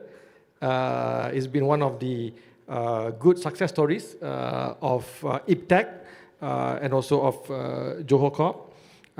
So maybe we can start with that. Asher, over to you. Thank you, Juan. A very good morning, still morning. A very good morning to everyone here. And thank you for the question. Thank you for inviting me here to share our experience coming into Johor. Just a quick introduction about Princeton Digital Group. We are a pan-Asia data center investor, developer, and operator. We are headquartered in Singapore. Our headquarter office is just about 10 minutes drive from where we are here. We also have data center assets in Singapore, in China, in India, Japan, Indonesia, and of course, Malaysia. Across the portfolio, we have about 20 plus assets. Combined total power, because that's how data centers are actually measured. It's about close to a gigawatt, of which we also have a lot of powered land expansions in the pipeline. Our journey into Malaysia, while the execution was really fast and rapid, I think my esteemed friends in Johor Corp, I think Dato Syed just stepped up, but Dato Akmal and John would share with you all that our conversations actually started quite long ago, almost three years plus ago, where we were very interested in Johor as a market. But I think in opening up a new region, a new market, we being a private equity-backed platform business, are also being very prudent. And we want assurance that there is stability and there's growth and there's really support at all different levels. And so actually what Jacob was able to do, I think almost 3 years ago, as our conversations was going on, was they actually invited YB Lee to come to our Singapore data center over in Ang Mo Kio. I think YB, you remember that afternoon, we actually spent, I think YB originally planned for 1 hour with us or 2 hours, and he spent the whole afternoon with us, and we had a lot of exchange talking about digital infrastructure. He shared at that point his vision, and of course the Johor's vision for how Johor will be an engine of growth. Actually, even at that point of time, I saw that the excitement and that commitment. And then following that, of course, we've gotten a lot of support from MIDA, from MDEC, from Invest Johor, and all the various different state and federal authorities, which eventually led us to commit to buying 31.5 acres of land in Sedenak, which, as Dato Syed has confirmed just now, it is part of the special economic zone. So we actually have a 170 megawatt data center campus, of which we have actually committed 2 billion investment about 17 months ago after we bought the land, to which I'm very happy to report that we've already gone live and operational about 2 months ago. So the experience has been phenomenal. We buy large swaths of lands and we develop, build it, and then we operate it, and never have we ever seen such skill of growth from the demand side and the ability to execute in market. And I think that really puts Johor and also at the broader level, coming from some of the earlier conversations, have the Johor-Singapore Special Economic Zone, an extremely, extremely attractive location for the next growth sustainably. Yep. I'm glad that you ended with the point on the sustainability. I think one of the key questions which are being asked with regards to this new wave of data center is how sustainable is the power side and how sustainable is the water side. I think from a industry expert like yourself, maybe you can explain where is Princeton Digital's strategy and where is the industry moving towards? So I love to address this question first by explaining the misnomer that data centers are power guzzlers. I know that's the narrative you hear a lot. What I like to share with everybody is think of a world where, I think if I look across the audience here, we all, when we were a bit younger, and maybe when I had hair, there was a day and age where we didn't have these things that we grab and look at all the time, and life was a lot simpler. But I don't ever think we'll ever go back to that day and age. And the reality is that each and every one of us and our families and our kids are responsible for consuming energy.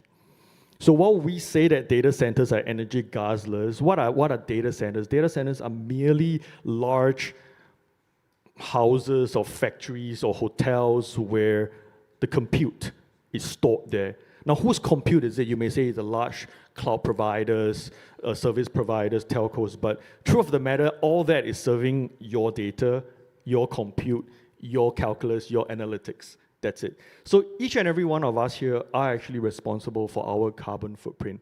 Now, having data centers is extremely important because we aggregate the demand, and then we find the most efficient way to run it, power it, so that the internet can run. And in that regard, I want to say that both Singapore and Malaysia has a very clear directive at the national level. Singapore has the Green Plan. Malaysia has the National Energy Transition Roadmap, both of which are guardrails that allow us to say, how do we go towards a sustainable future? Because we are not doing very well as a globe, as Earth, towards that 1.5 degree peak emission targets that globally we have set at the UN Global Council. And I think this year we're heading into COP 2029, and I think there is something they call a GST, a global stock take that's happening around the world. All nations are taking a look at it and realizing how much have we done since the commitment was first made. And I think we're quite far behind. And so 2030, which is the first key milestone that's happening, is actually not that far away. Ladies and gentlemen, we are coming to 2025, so that's 5 years away for us. A lot needs to be done. And so with that, I want to say that in Malaysia, in Johor, what's really helpful is us being able to work with partners like Jacob, like with Tenaga, with many other renewable energy suppliers to say, hey, what is the path forward? We have aggregated all the data, all the energy that we need, our clients need. We have that demand. What can you do in terms of supply? The regulations are clear right now. Can we find an economical, viable path forward? And then, of course, invite the financiers to come here and support us because these kind of large-scale infrastructure projects are long-term and they need sustainable financing, green financing to that. Yeah. I think the other misnomer on data center is the perception that data center is just merely buildings with servers, and it does not have any economic effect to the local economy. Maybe you can dispel that misnomer as well. I think the way we like to look at it is a measurement of economic value add, and there is direct economic value add, and it's usually measured in two categories if you talk to any government economist. One is by whether is it revenue or EBITDA generated, and then the other is by jobs created. And then you can then mix the two together, which is value add created per capita. And I think when it comes to data center, the economic value add generated per capita is extremely high, if I may. if I may. It's extremely, extremely high. It is one of the key industries that answered the call to, Johor State's call for talent development, ensuring that talents are attracted back to Johor and also fairly remunerated. I think last Sunday there was the launch of the Johor Talent Development Council, of which it was already a statement on where minimum salaries are gearing towards, and we've already answered the call towards that direction. I think end of the day, there are direct employments that we can help create. There's indirect employments that we can help create, because end of the day, we bring about an ecosystem. There's manufacturing, there's consultancy, there's audit, there's service support. Today, if you come to Sedenak, which is where we are in, a few of my neighbors, competitors but neighbors, which I've seen in the crowd there, collectively, I think we are close to about 800-900 megawatts within a very small 1-2 kilometer mile, all run by Jacob. And collectively, I think we have more than a couple of thousand of people out there, all just serving the data center industry. And I think it's just going to grow a lot more in the years ahead. Yeah. Speaking of the neighbors and the ecosystem of data center players that's growing in Johor, maybe you can also share with the room what is the next 5 years or even 10 years, the wave of data centers in Malaysia, especially in Johor. What can we expect? Because I think there's a lot of excitement within the business community in Malaysia that data center will also drive the growth of the economy. The first wave of Johor, and including ourselves, right, our hypothesis when we first went into Johor about 18 months ago was really on the back of what we originally thought of as an SG Plus strategy, which is basically in Singapore, as everybody knows, because of the need for sustainable growth in Singapore, there was a data center moratorium. But the demand was through the roof, right? We're experiencing 2% vacancy, and any real estate operators here would know, right? If you're at 2% vacancy, gosh, you got to build more, and that demand really compelled us to start exploring, a 40-50 kilometer radius around where Singapore is. So we first went in with that hypothesis, but what really happened was about, just at that point of time when we went in, the AI trend really just broke the world. Like it dawned upon us with ChatGPT and the need to, the next generation of human evolution, if you may call that, is upon us. And we're just at the start of that. And suddenly all around the world, all the global tech companies, all the global tech company CEOs are wondering where can the next wave of AI growth be landing at. Because AI, ladies and gentlemen, does require physical large buildings to actually run that large language model and train. And there are not actually so many places around the world that are that suitable for deploying. And suddenly Malaysia and Johor just stood out very, very bright. Now, this has happened over the past 6 months. And it's all public, all the large global tech companies have announced their investments into Malaysia. Johor has suddenly grew so fast, so rapidly, so quickly. So what we're dealing with right now is the second wave of growth, about how to sustainably, safely grow it. There is a very, very impending need for talent development. That's why we are working very closely with the state in talent development, training from vocational level to tertiary level. We partner with some universities in Malaysia also. And at the same time, we're trying to talk to Singapore universities and ITs to say, hey, how can we, under the Johor Singapore SEZ, develop further frameworks to support this movement of talent across, if we could see this entire Johor Singapore as single economy, as Dato Syed has alluded to earlier, that would be really amazing. And I look forward to that as really what supports the next engine of growth, if I could, yeah.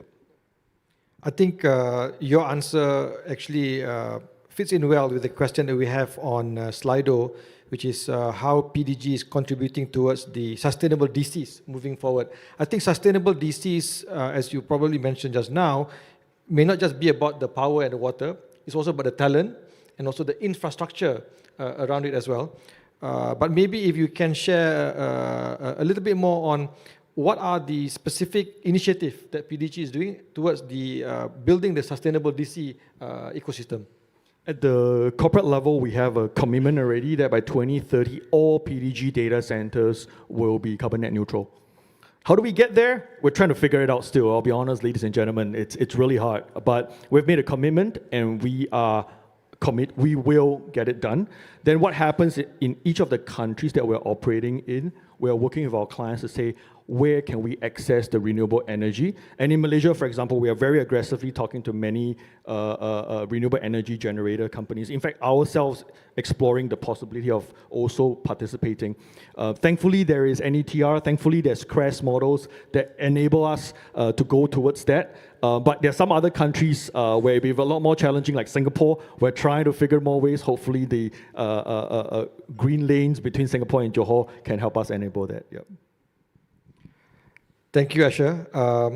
I can see there's one more question on the Slido, but I think the person can meet Asher, who will be here in the room until the end of the summit today. Thank you again, Asher Ling. And that's the end of our session. Thank you so much. Thank you. Thank you. Round of applause for Asher and also Encik Wan Muhammad Firdaus.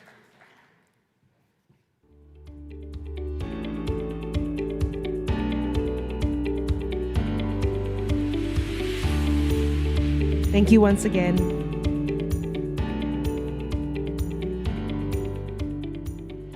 On to our next topic, JS-SEZ, powering regional growth through strategic investment and talent development. I know you all had questions around talent.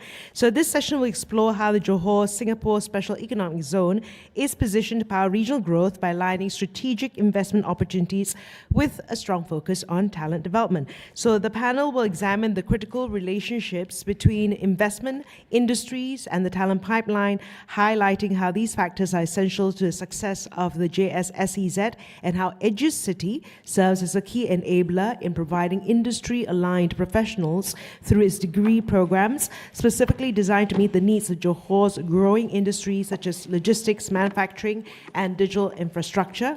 As we were just speaking a little earlier on. Now, J-Skills will be central to the conversation on the upskilling local talent, ensuring that the industries setting up in the JS-SEZ have a steady stream of skilled workers, and Talent Corp will complement this by outlining how collaborations between the government and the private sector are addressing talent shortages to ensure a sustainable talent pipeline.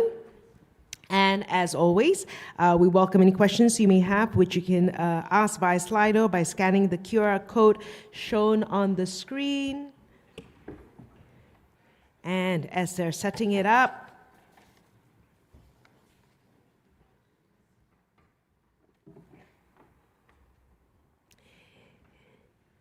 it now gives me great pleasure to invite Mr. Manohar Johnson, Southern Region Assurance Partner, PwC Malaysia, who will be moderating the session.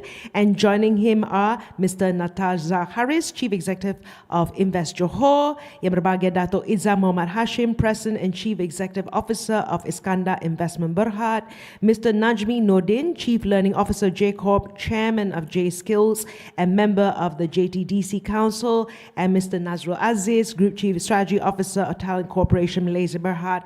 May I please invite all the gentlemen up on stage? A round of applause.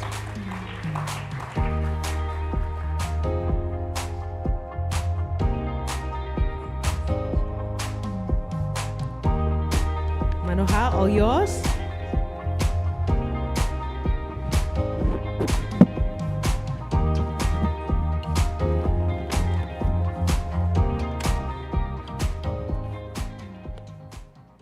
Hi, welcome, selamat datang to all aspiring investors.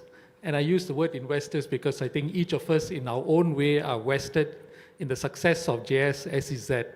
To really this high-powered lineup of panelists that is now going to discuss about growth through strategic investment and talent development. I would also like to say welcome to those of us who are joining us via live stream. The JCorp TV setup is now there. We will, of course, leave about 10 to 15 minutes at the end to answer some questions via Slido. So feel free to pen your questions using the QR code provided.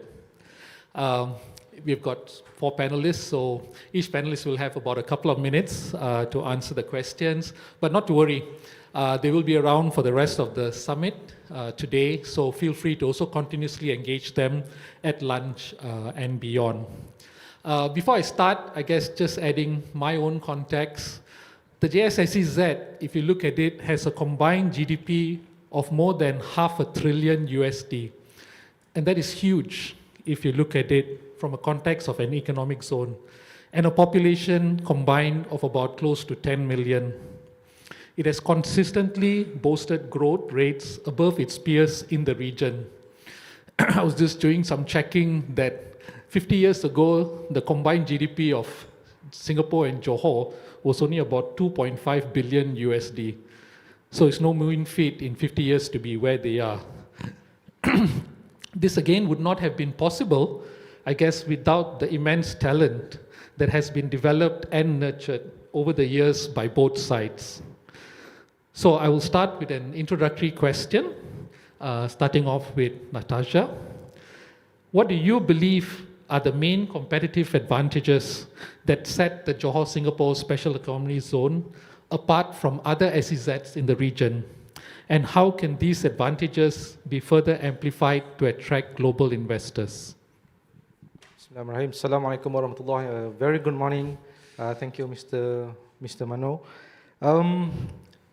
Like any other special economic zone, these are the things that make different between Malaysia and Singapore. The location is at Johor. I think we have the Singapore advanced infrastructure as an advantage, and we have the Johor cost-effective in doing business environment. That is the key differences throughout the rest of the special economic zone. And we have basically a dual access to that. And then another thing is, Johor and Singapore, we have a very long, colorful history. The dynamic is different. For example, during the COVID times, when we closed the border, suddenly everything stops. The cross-border, we have 300,000 workers daily. And with that, it impacts the whole thing. So that is where we look at the special economic zone coming up. It is very key, and the difference is, like I mentioned, the dynamic is different because we have a long history, and it has been around more than 30 years, the relationship, and it's just going to enhance everything because we have these two things of cost effectiveness and the advanced infrastructure of Singapore. So I think that's the key difference throughout the rest of the special economic zone. So Natasha, of course, comes in as the CEO, the new CEO of Invest Johor, created 20 years ago and rebranded this year as part of bringing JS-SEZ into fruition. I'll probably now pass on to Dato Izham, who's the CEO of IIB, also formed many years ago. Dato Izham came on board also 2 years ago. And I must say that what I find one of his many talents is his ability to manage his social media interactions, despite his very, very busy schedule. I'm not sure how he does it. But over to you, Dato Izham, to share your view. Just to touch on that, if you notice, I only post at night. So it's either when I'm before I sleep or maybe in the early morning before I do my, Anyway, hello, ladies and gentlemen. Thank you for having me here. I'm Izham. I'm from Iskandar Investment Berhad, but I always like to start my introduction by saying that I'm from Iskandar Investment Berhad and not from IRDA, Iskandar Region Development Authority. I think it's very important to establish the difference between these two bodies and organizations. IRDA is a Iskandar Region Development Authority. It's a regulatory body where we are Iskandar Investment Berhad, which is a subsidiary of Khazanah, EPF, as well as the state government. And we were entrusted to develop the flagship Zone B under the bigger Iskandar Malaysia. Is a land situated, it's a big chunk and piece of land situated in between the two causeways, a very strategic location, and we have built and attracted many investments to date, but we are still going strong. and we have to relook into our strategies moving forward. But coming back to the questions earlier on the competitive advantage of this Singapore Special Economic Zone, I mean, being in my position, I might not be able to comment much on the outcome and of it, which we will probably know later. But bear in mind that a lot of thoughts have been put into building and drafting this Johor Singapore Special Economic Zone. I think the two countries have been discussing about this for the longest time. And since we started our MOU, it's taking, so far it's taking more than a year for us to finalize that as well. And I think it will be a very interesting value proposition, not only for those who are in Johor and Singapore, Malaysia and Singapore, but also for the global investors. You have to look into this special economic zone and how it differentiates to others is because of the strategic geographical location of itself. We are in the center of the whole ASEAN region, the fastest economic growing in terms of economic and in terms of economy, GDP growth, fastest growing region in the world. And not only that, I think we have a very young population in ASEAN. So, but when you look into ASEAN economy, there is no specific area or zones that ASEAN is focusing on in order to attract the bigger investors worldwide. So I think it is timely for us to look into this Johor Singapore Special Economic Zone, and also it's timely because Malaysia will be up for the ASEAN chairmanship very soon, and we have a few years to really elevate the position and also this location to be the preferred investment destination globally. And if we look into building special economic zone, most of the special economic zones previously were built from scratch. But it's very different to Johor and Singapore. The infrastructures are ready, ladies and gentlemen. We have one of the busiest, few of the busiest spots, not only one, we have 4 to 5 busiest spots located in that proximity. Not only that, we have one of the busiest airports in Southeast Asia, also in that proximity of the location. And most importantly, I think the infrastructure, not only talking about the hard infrastructure, we have highways and fiber optic cable, but also the digital infrastructure.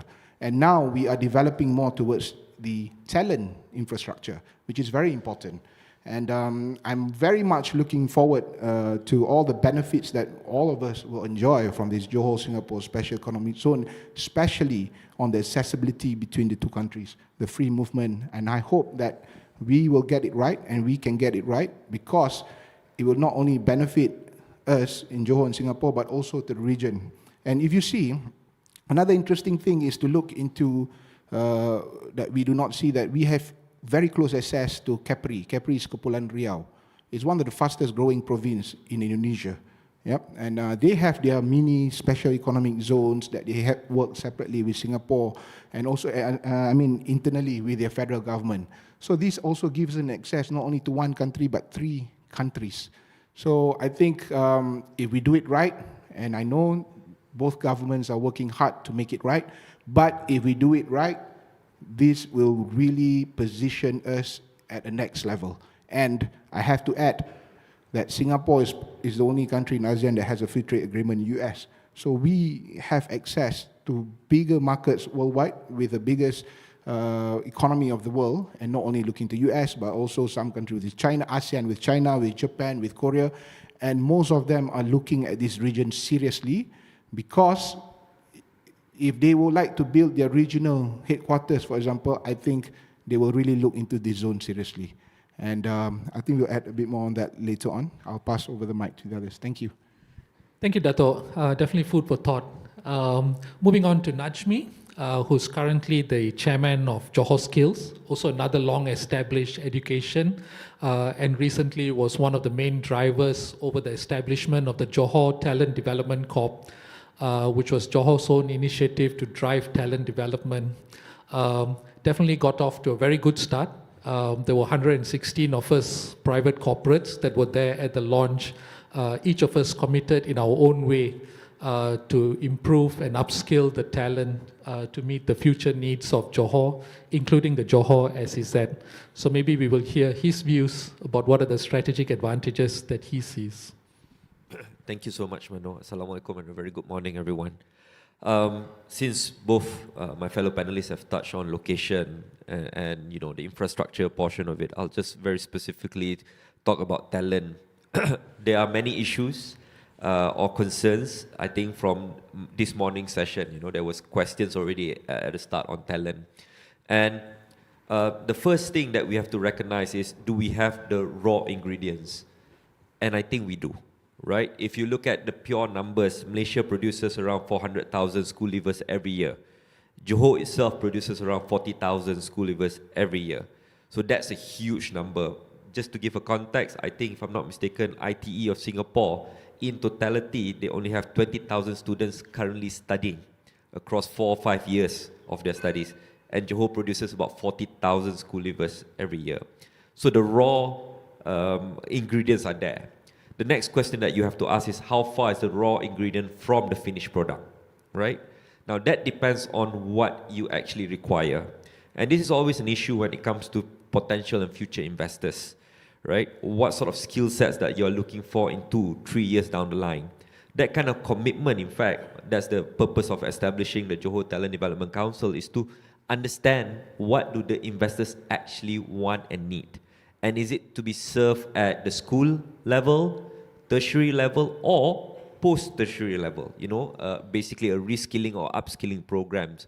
So we are looking into that as well. So if you look at the gap, the raw products are there. The gap may not be as big as you think. If you look at our syllabus from a school and university level, it is comparable.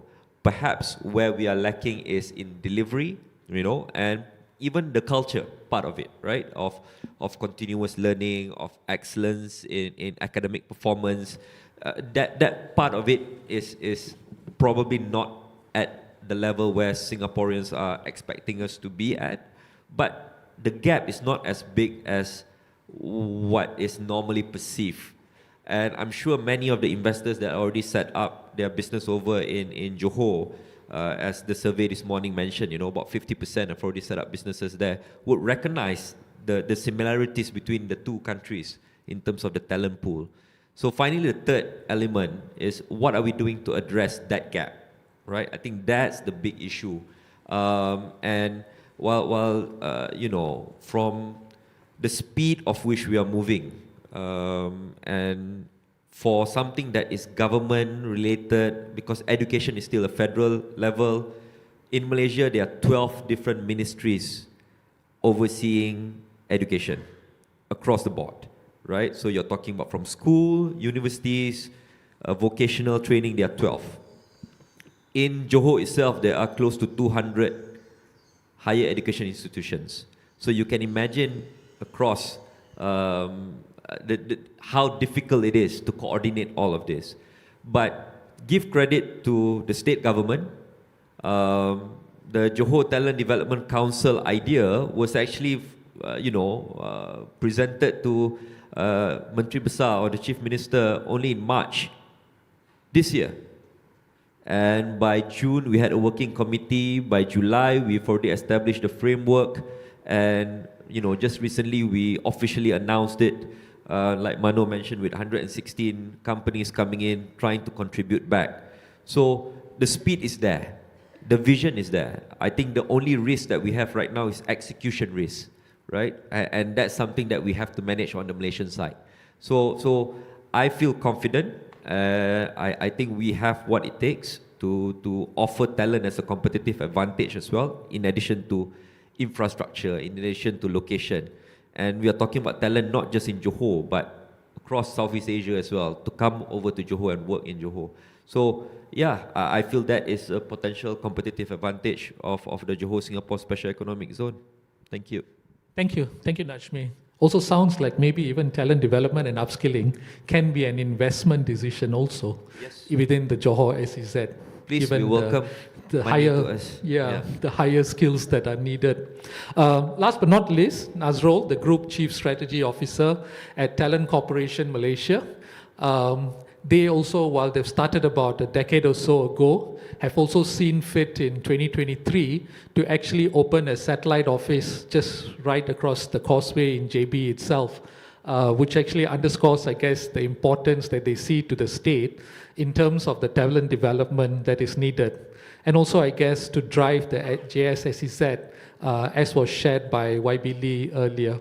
So maybe we'll ask Nazrul to now share with us where he sees some of the competitive advantages coming in.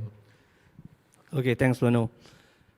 This is a challenge when you are the fourth guy on the stage and everyone has given their answer. By the way, one thing that I want to share here is actually, I'm from Talent Corp. It's an agency under Ministry of Human Resources Malaysia. And if you remember this morning, during the first session, we have questioned how far the state is getting the support from the federal. And this is a testament of it. The reason why I sit with the three gentlemen here from Johor is because we fully support Johor, Singapore Special Economic Zone. So you're talking about competitive advantage. One is actually definitely the federal and the state government are working in a symbiotic relationship, because if Johor prosper, Malaysia prosper. If Malaysia prosper, Johor prosper. As simple as that. Okay. Going back to the question of the competitive advantage, I will angle it from talent perspective. First, we have a relatively young talent pool. Our median age is at 30 years old. Comparatively for Singapore, you are at 42 years old. So we have a talent pool that can grow with the development of this special economic zone. That's one. One competitive advantage that we have together, Singapore and Malaysia, is actually we have multilingual, multicultural talent pool, which is super important for regional, global office to be set up here.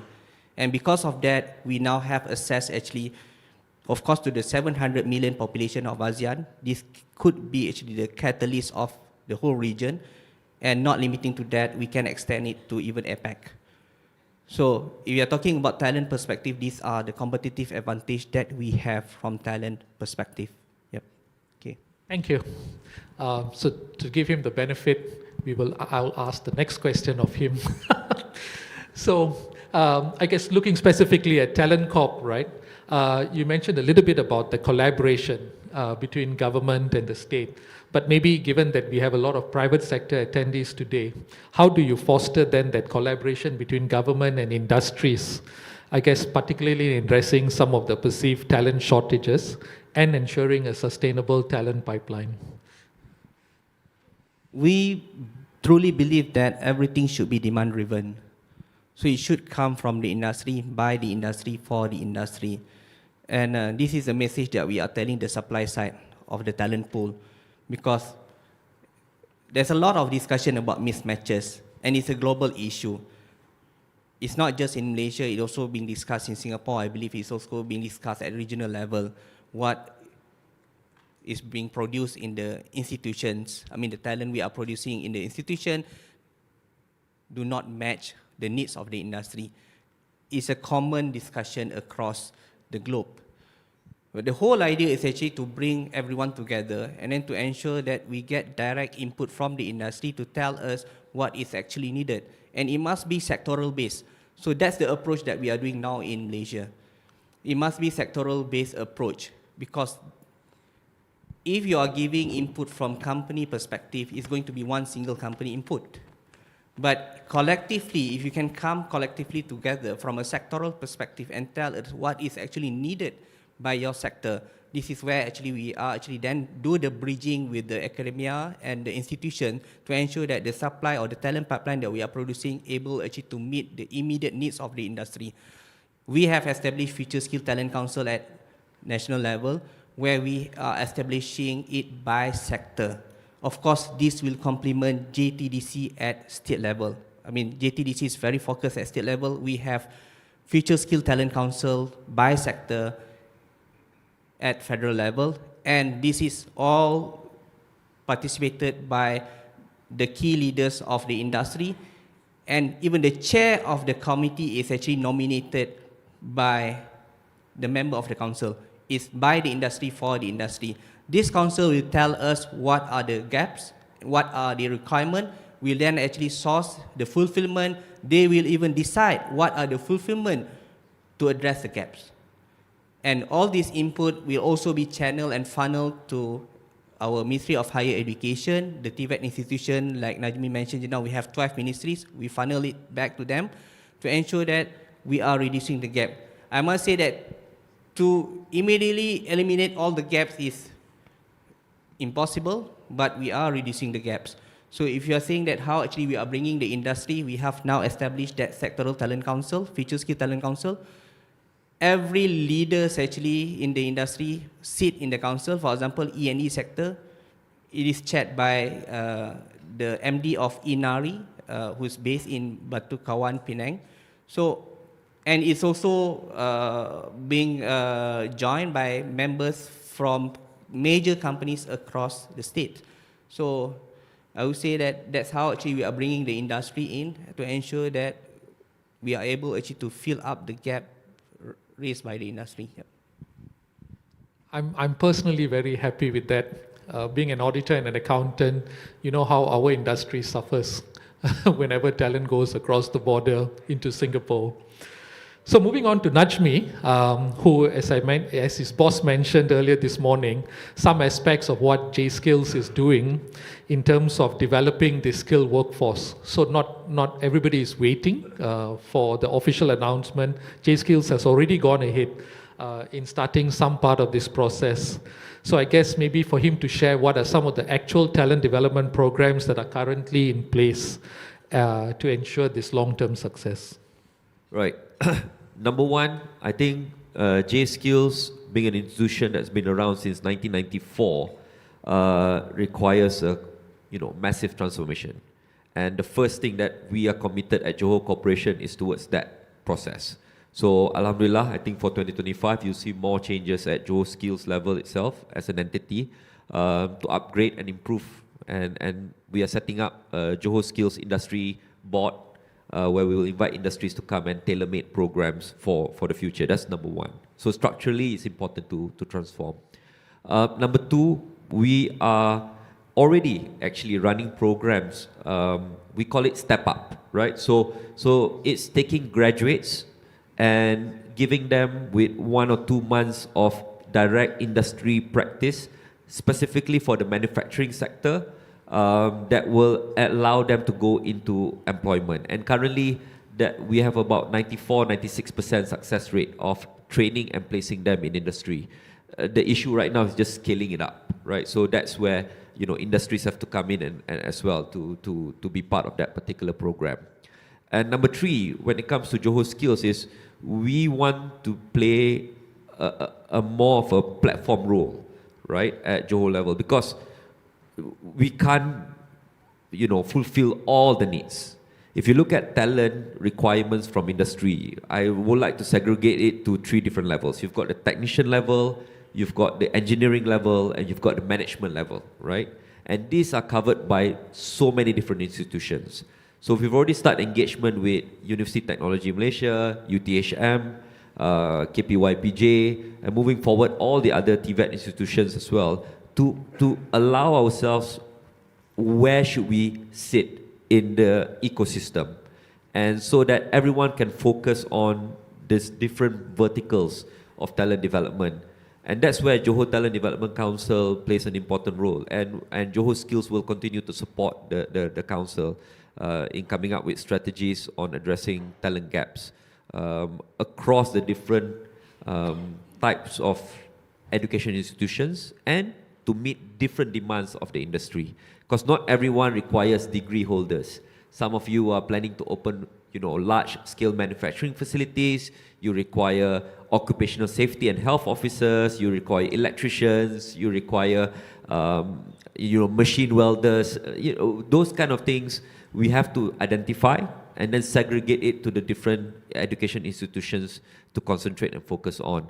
So we feel Johor Skills can play that part as well, to help and guide Johor Talent Development Council towards becoming a bit more efficient and allowing investors the certainty or at least the visibility of where talent is coming from.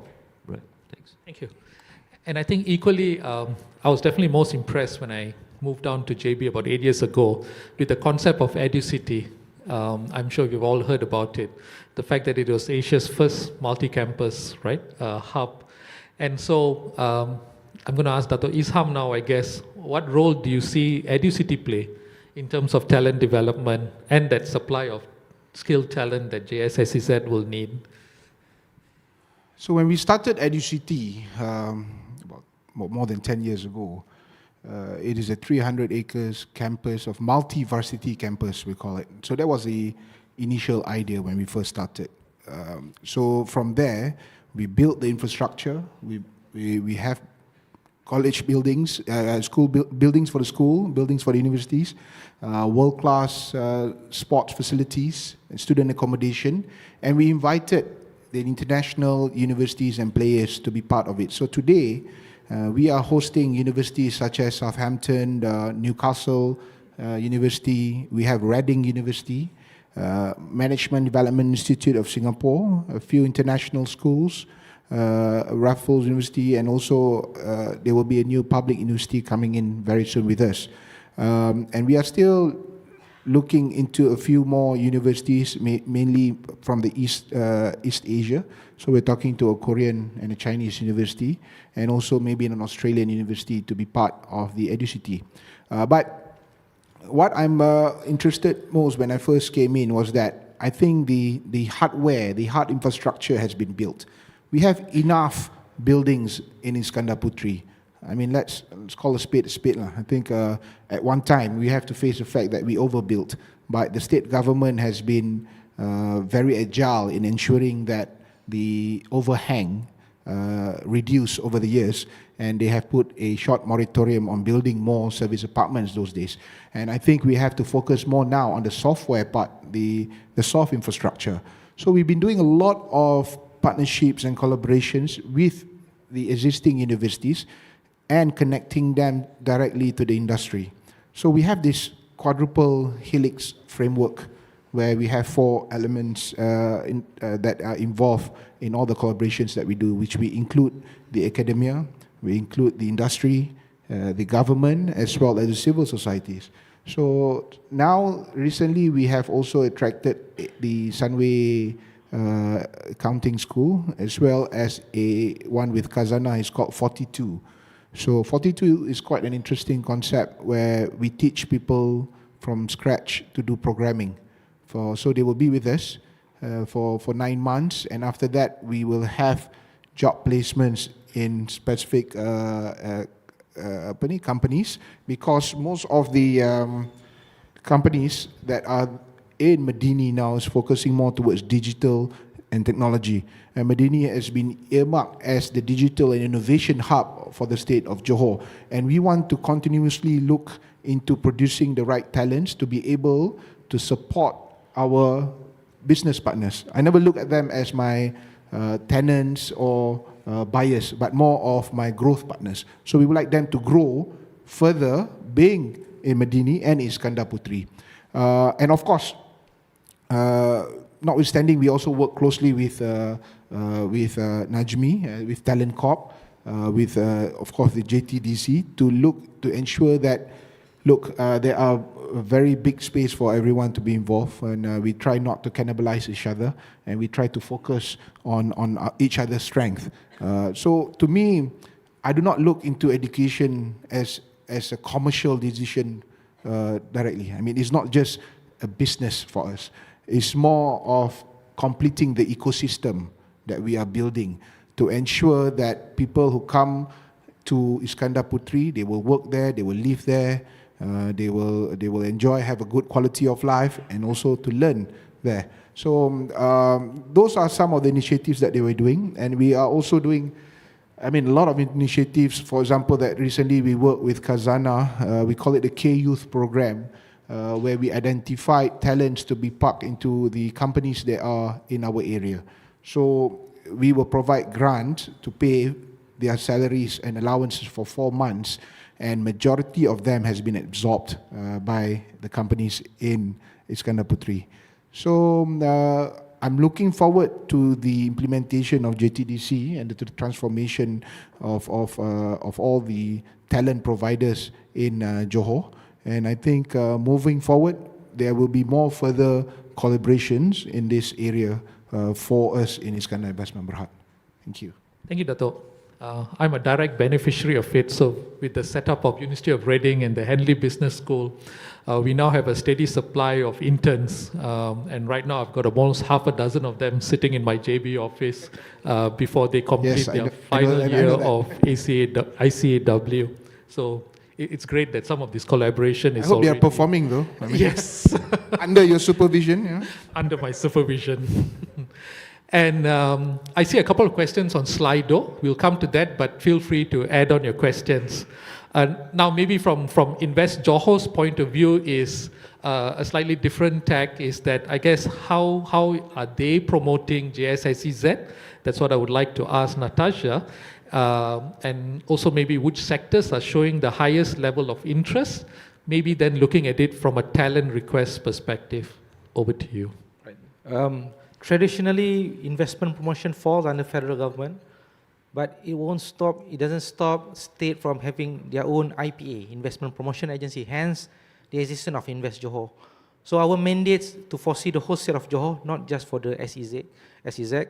And then we also act as a bridge between the government agency and the private companies. So under the SEZ, if we being more specific, there will be 6 local authorities. So again, the governance is the federal, state, the local authority. We have 3 layers. And the challenge now is to get everyone to act as one, to subscribe to the same process. Again, traditionally, the local authority has been very territorial. One of the mayor, Dato Azam, is here, and we have another 5. So the idea of, we heard about the setting up of the IMFCJ, Investment Facilitation Center.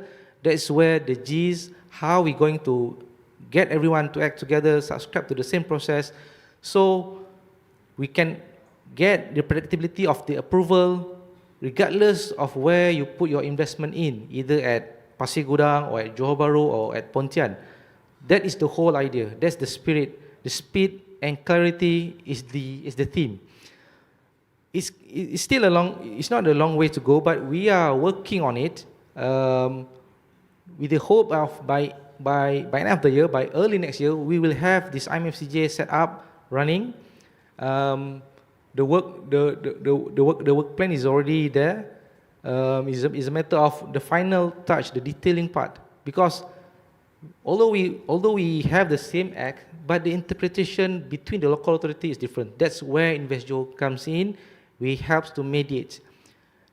And then another thing that I would like to share, the infrastructure, because you mentioned about what's the best now. I think what's the most popular one now, and everyone knows about the digital economy, the data center. So what happened is, we look forward to this investment, but at the same time, we also have this kind of so-called problem, but it's a good problem to have. Normal infrastructure development, it takes time to develop, and how we do things is every 5 years we put in our Rancangan Malaysian plan every 5 years. It is a projection, it is something that you can do organically, you can see the growth, but with the coming up of this zone, it is no more organic. It's like 10 years, 15 years of planning, we need to do it now to get things ready so that we can cater to everyone. Because infrastructure needs time to develop, 12 months, 24 months. For example, water, dams, the upgrading of the treatment plant, the distribution. So these are the things, and for electricity, we have the juice, but the challenge is the infrastructure of the pylon, the laying of the cables, the road reserve. So these are the things that we are working on it. We do have a plan in place. We work closely with the federal government, and I believe that we can make this as a success together with the talent side of things, like the rest of the panel have already discussed. So I do believe that even though we have a challenge, but it's a good problem to have. And from my feedback from a friend, from investor, they say that, you know what, with these 2 years, because for the last 2 years we already attracted 20 data center that already in operation and under construction, another 30 is in the pipeline. So with this kind of influx of infrastructure demand, any country in the world will face the same issues. So now it's a matter of how we manage it. We work closely with the federal government, and we also open up to this PPP, private-public partnership. So these are the things moving forward for the state of Johor, for the Malaysia, and for the economic zone. Thank you. So moving on to that, I guess back to Dato. We all know about Legoland. We all know about Putri Harbour that's been created. Dato shared a little bit about some of the other areas that are being developed as IIB recharts its future. Are there any other catalytic projects, I guess, that you can share? And also, I guess, going back to Natasha's point about data centers and the talent demand, I guess, that's required, how is EduCity looking to meet those needs? I guess this is my moment to pitch, right? To get the investors in. I mean, okay. So when we first started, of course, we built Legoland and all that, but we built the hard infrastructure. We spent billions of ringgit in building roads, in fiber optic cables, buildings. We have almost 40 towers there in totality throughout the whole Medini Iskandar Putri. But you see, I think, when we first started in opening up a new area, of course, being catalytic is very important. But commercially, being catalytic does not necessarily mean that you'll be able, to put it in a simple way, to make money, right? So I think moving forward, we have, after more than 18 years of existence, I think we cannot be strictly catalytic anymore. We have to be very selective on the catalytic projects that we want to focus on. So after having a reimagining process of the whole of Medini, which we did, and recently we won an award for the best township master plan design in Property Guru Asia Property Awards, we look into 3 main areas that we want to focus on and to build. And as you know, the gestation period for real estate it takes a very long time. So we have to be driven by data, by a real focus, financial modeling, to ensure that we do not overbuild like what we used to do before. So 3 areas that we are focusing now is part of the bigger Medini Innopolis. It's an innovation city.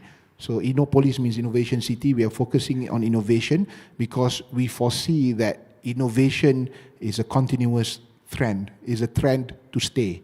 It's not something that is not short-sighted. It's a very long-term process. And there's 3 areas. Firstly, we will be building one of the largest convention center for MICE activities in Johor.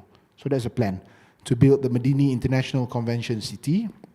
I had a fair experience of building IBTEC previously, learned some of the mistakes that I made from there, and probably will not repeat it in Medini, especially on the connectivity.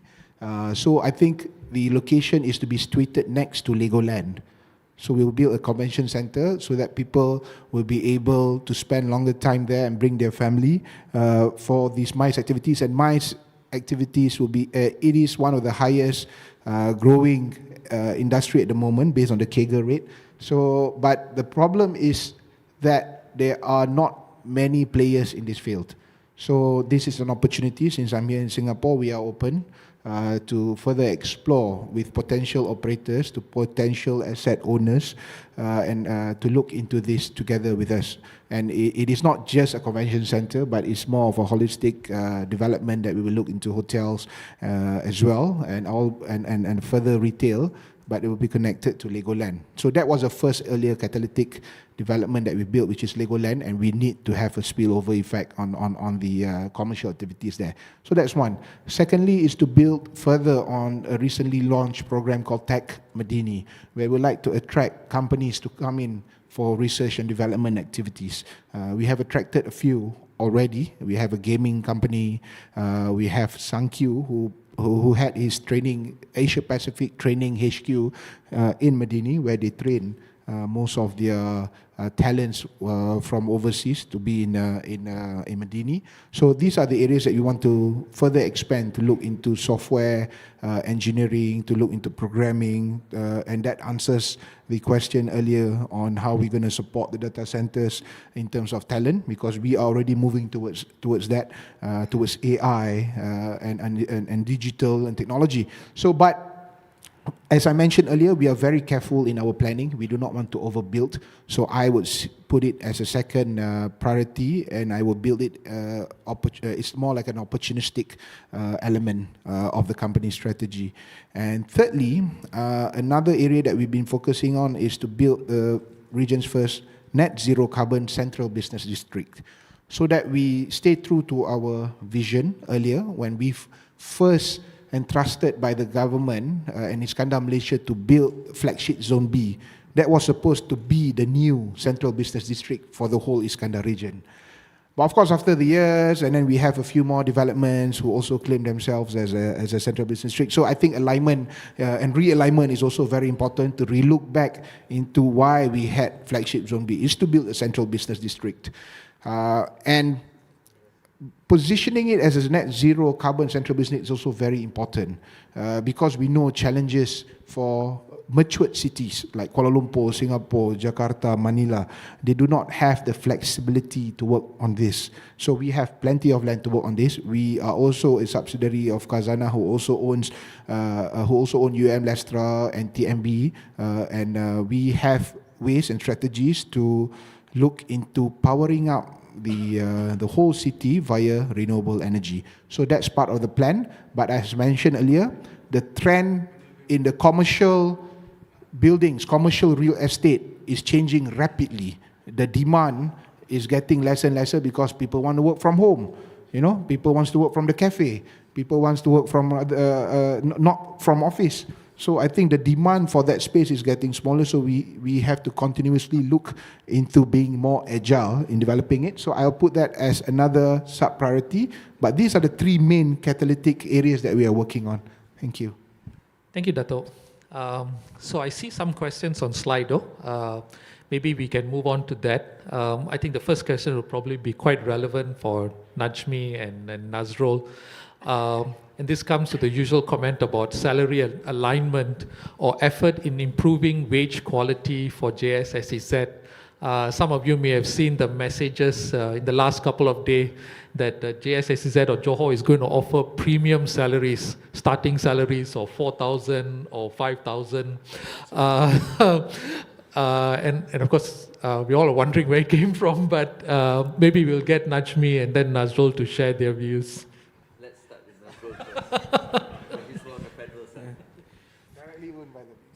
The easier question they get me last to answer. The harder question they ask me to answer. Okay, joke aside, on the salary alignment, what we have agreed in the working group discussion together with the Singapore side, that we are going to make it market driven, but of course we have agreed that Johor Singapore Special Economic Zone should not be a low-cost business model. So that's, in principle, has been agreed. But of course, it actually should be driven by the market. So of course, the recent announcement, I think that's some indicator of what will be the potential threshold of the salary announced by Deputy Prime Minister during the launch of JTDC. And at federal level, we also, in the pilot phase of National Progressive Wage. So we are looking at that policy. So we have just completed the first round of pilot phase, which shown some good outcome from it. We are going into the implementation. And in fact, in the budget, it has been allocated quite a substantial amount of budget actually for that purpose. So you're talking about salary alignment, it will be driven from the progressive wage policy. And then of course, specifically, as I mentioned earlier, that we might, the whole idea of having this special economic zone is actually for us to have symbiotic relationship in it. We want everyone to share the prosperity within the zone. Hence, actually, it's natural that the thinking is the special economic zone should not be a low-cost model approach. So that's, I think, the message that we have agreed together with Singapore. Yep. And of course, we want everything to be evidence-based. So at federal level, we have national level critical occupation list where Talent Corp is taking the lead, identifying more sought after but hard to fill jobs, and we are also doing it at regional level. So I think at the end of the day, it's demand driven and it's market driven. So that's why we have all these documents, strategic documents, so that we can have a reference point In fact, we have just concluded an impact study of AI, digital and green economy. Dato mentioned just now. We have just completed for 10 sectors to identify what are the impacted roles, what are the highly impacted roles, medium impacted role, low impacted role, and what are the emerging jobs. And we want to unearth all the information so that Malaysian talent actually be able actually to have access and manage their pivoting strategy. So with the AI, digital coming in, of course digital has been there for quite some time, AI also, but we are seeing a lot of potential reskilling required. So recently our minister also announced that we will require at least 620,000 talent we require reskilling because of the emergence of AI, digital and green economy. Will it be the end of the world? No. I mean, we will adopt and we will then do the pivoting. The whole role of Talent Corp and Ministry of Human Resources or KESUMA is actually to provide all the information for them to do the pivoting strategy and ensure that the fulfillment are all demand driven. So those are the things that we are working on at national level. And most importantly is actually we are working towards a progressive policy at national level also. In addition to the salary, we are working at every vertical of talent segment. Much of the discussion revolves around the incoming talent, the younger talent. So we are also looking at foreign talent. For example, Talent Corp is also one of the approving agencies for expatriates. So we are pushing actually to make the expatriates policy more progressive in a way. We have actually able actually to work with Immigration and Ministry of Home Affairs, KDN, actually to agree that there will be a single platform called Expats Gateway. So every application of expats is actually now driven through a single platform. All the approving agencies is within that.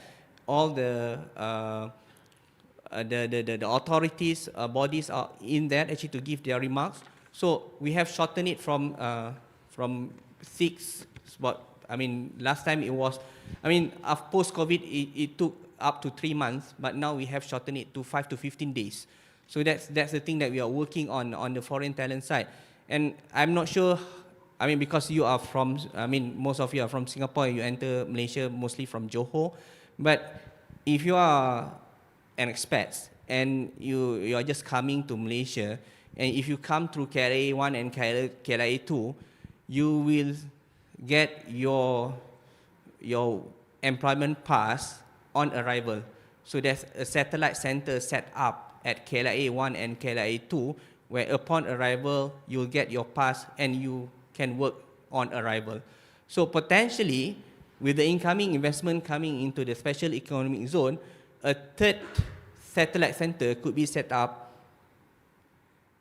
at the airport of Johor, at the Senai airport. So, I mean, of course, those are the things that we are continuously working to ensure that we are able actually to meet the needs of the industry. And we have also addressed, in addition to that, we have professional visit pass where actually you have, you have certain short requirement where people come in to set up the machine, consultant come in for less than 12 months. We are also facilitating that. So in a way, we try our best to facilitate the incoming investors to ensure that the ease of doing business is there. Thank you very much. Thank you.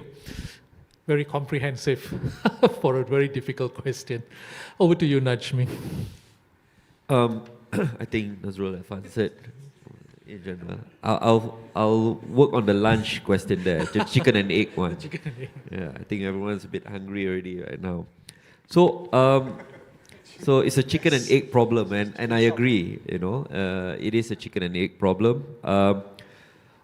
Rather than think about sector specific, in general, Malaysian or the talent pipeline in Malaysia is skewed towards the services sector, right? Most of our school leavers tend to veer towards that, and there is a decline in terms of STEM take-up at the school level and post school, so going to tertiary, etc. And so that would be an area where Johor and there are some efforts at Johor Corporation as well with Yayasan J-Corp, engaging the schools to encourage STEM adoption, but there needs to be a higher concentration of effort. So if I were to look at it, I would say that we provide the same number of education courses that you expect for most of your needs from a business side, etc. But whether that talent pipeline for a particular sector, for example, E&E, is sufficient enough to cover the demands in Penang, for example. Selangor is now setting up its own E&E park, right? And Johor with IBTEC also focusing also on E&E. That would require a certain concentration of engineers, diploma holders in a particular field. And that pipeline has to start from the school level. So we admit that, it's difficult to forecast what the talent pipeline is going to be without a commitment of investment from investors. But that's the purpose of the Johor Talent Development Council, right? To establish that connection between the industry, give us your talent requirements over the next 2, 3, 5 years, and then we look at where we are currently, and we find a way to fill the gaps, whether that is a short-term courses coming in, federally funded or state-funded or company-funded, to reskill graduates in, for example, mechanical engineering into something a bit more specific to your particular sector. That can be done. So rather than think of it as something that is going to take a long time, there are many different shortcuts that we can do for industries coming into Johor. So I understand, all right? So if you talk about focusing on, in general, we provide all the different kind of talents that you need. It's just the concentration is, slightly skewed towards the services sector at the moment, right? Thank you. Maybe the second question on this list, maybe more for Natasha. I guess maybe this is coming out of the outcome of the US presidential elections.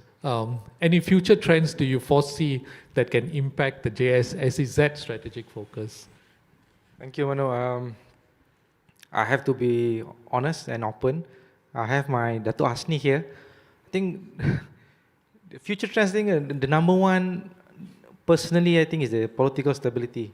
We need that stability to bring in the confidence for the investor, because we have seen so many cases before. And because the signing is very key, after the signing the agreement, it is an obligation for both parties to fulfill. It's not something that you can easily pull out. And then it is an agreement that you're going to pass down to the next generation. So these are the things key, the stability, the stability of the country, the region, and the world. And maybe we can also ask Dato Isham, is he within maybe the IIB construct, looking at attracting also talent from abroad, while also supporting, I guess, fair pay for locals or local Johorians? Wow. I mean, you have the talent guys here, talent corp guys to answer that. You guys want to? I can answer the one that, the first one probably, the one that's addressed to me. Maybe that go ahead. But the one can, I'm afraid, get a bit political as well. So better not get there, see. So anyway, that's the institutions within EduCity really offer courses that caters for future job requirements in AI, tech, etc. I think I just want to be clear on the role of IIB in EduCity. I mean, we do not meddle into the operations of the universities in EduCity. So we have Newcastle, we have Raffles, we have Reading. So what I've said just now is based on my engagement with the respective VCs. They do have they started courses in data science, in AI, and even short courses such as AI prompting for executives, for example. So if you ask me more about AI and tech, I mean, I will not be able to explain fully on this, but this is all based on my discussion and engagement with the tenants and the partners under EduCity. EduCity do not operate its own university or college. We do not own it. So basically, we are just a master developer where we attract all the universities and higher education providers to be based there, and we will do the facilitation for them with industries. So even if you think that they do not have, because it sounds like, do they really offer, the way that you ask. So I'm more than happy to have a chat with you. If you have that cost, by all means, we will be able to facilitate it for you and to connect you to the right industry who wants and who demands for this talent. So I leave it to the respective universities to decide on that. Yeah.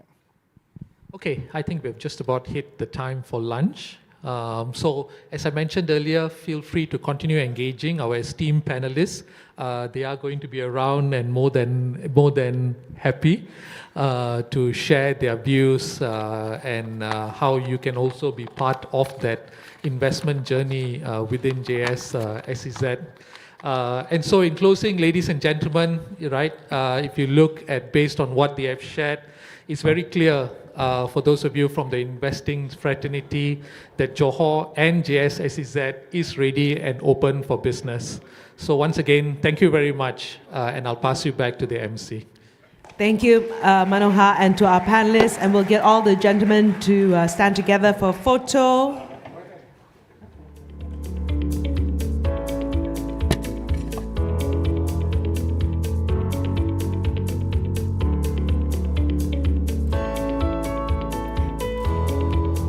Thumbs up.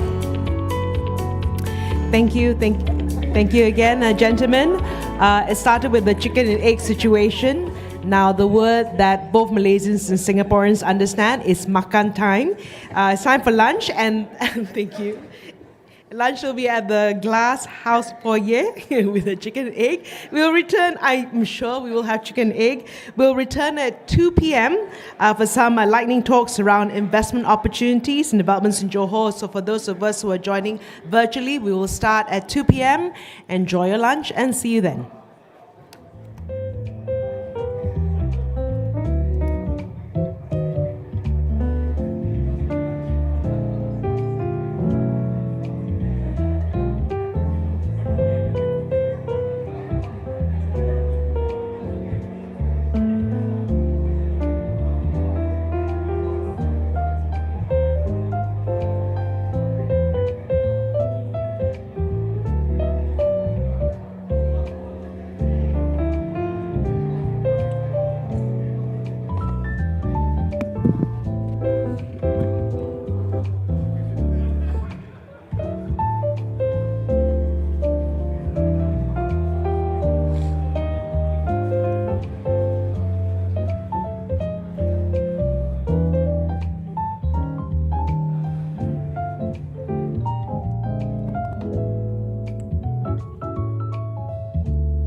Good afternoon, everyone. We'd like to invite everyone outside to make their way in for our lightning talks.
For those of you who are still having your lunch, you can bring your food in as well.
Welcome back.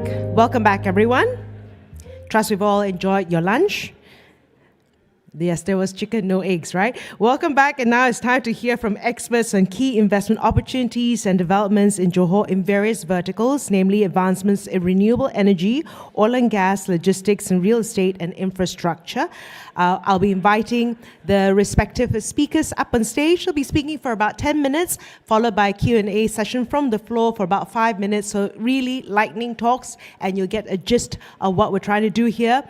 Firstly, it gives me great pleasure to speaking about renewable energy and sustainable growth. Please give a warm round of applause to Mr. Harman Faiz Habib Muhammad, the Chief Executive Officer of UEM Lestra Berhad.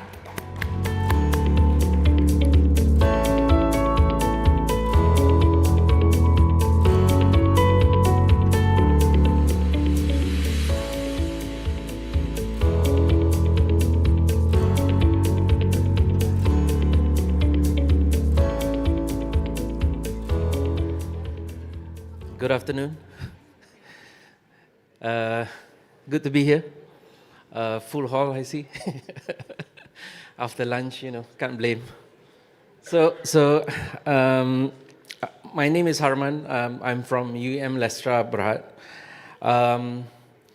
I've made some introductions with a few people here, and main response is like, I know UEM Sunrise, UEM Agenta, but who's UEM Lestra?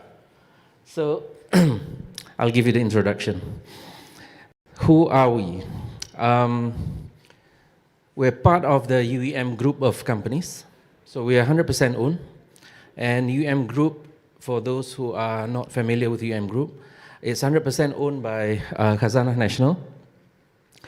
And the other companies within the UEM group, as you can see, plus the highway company, UEM Sunrise, the main developer across in Iskandar Puteri, UEM Agenta that does a lot of maintenance, asset facilities, and we also have engineering construction, SEMA mostly. UEM Builders, we are slowing down a bit. The last project we're doing is the PNB 118, and that's finishing. And back to my company here, we were just set up last year.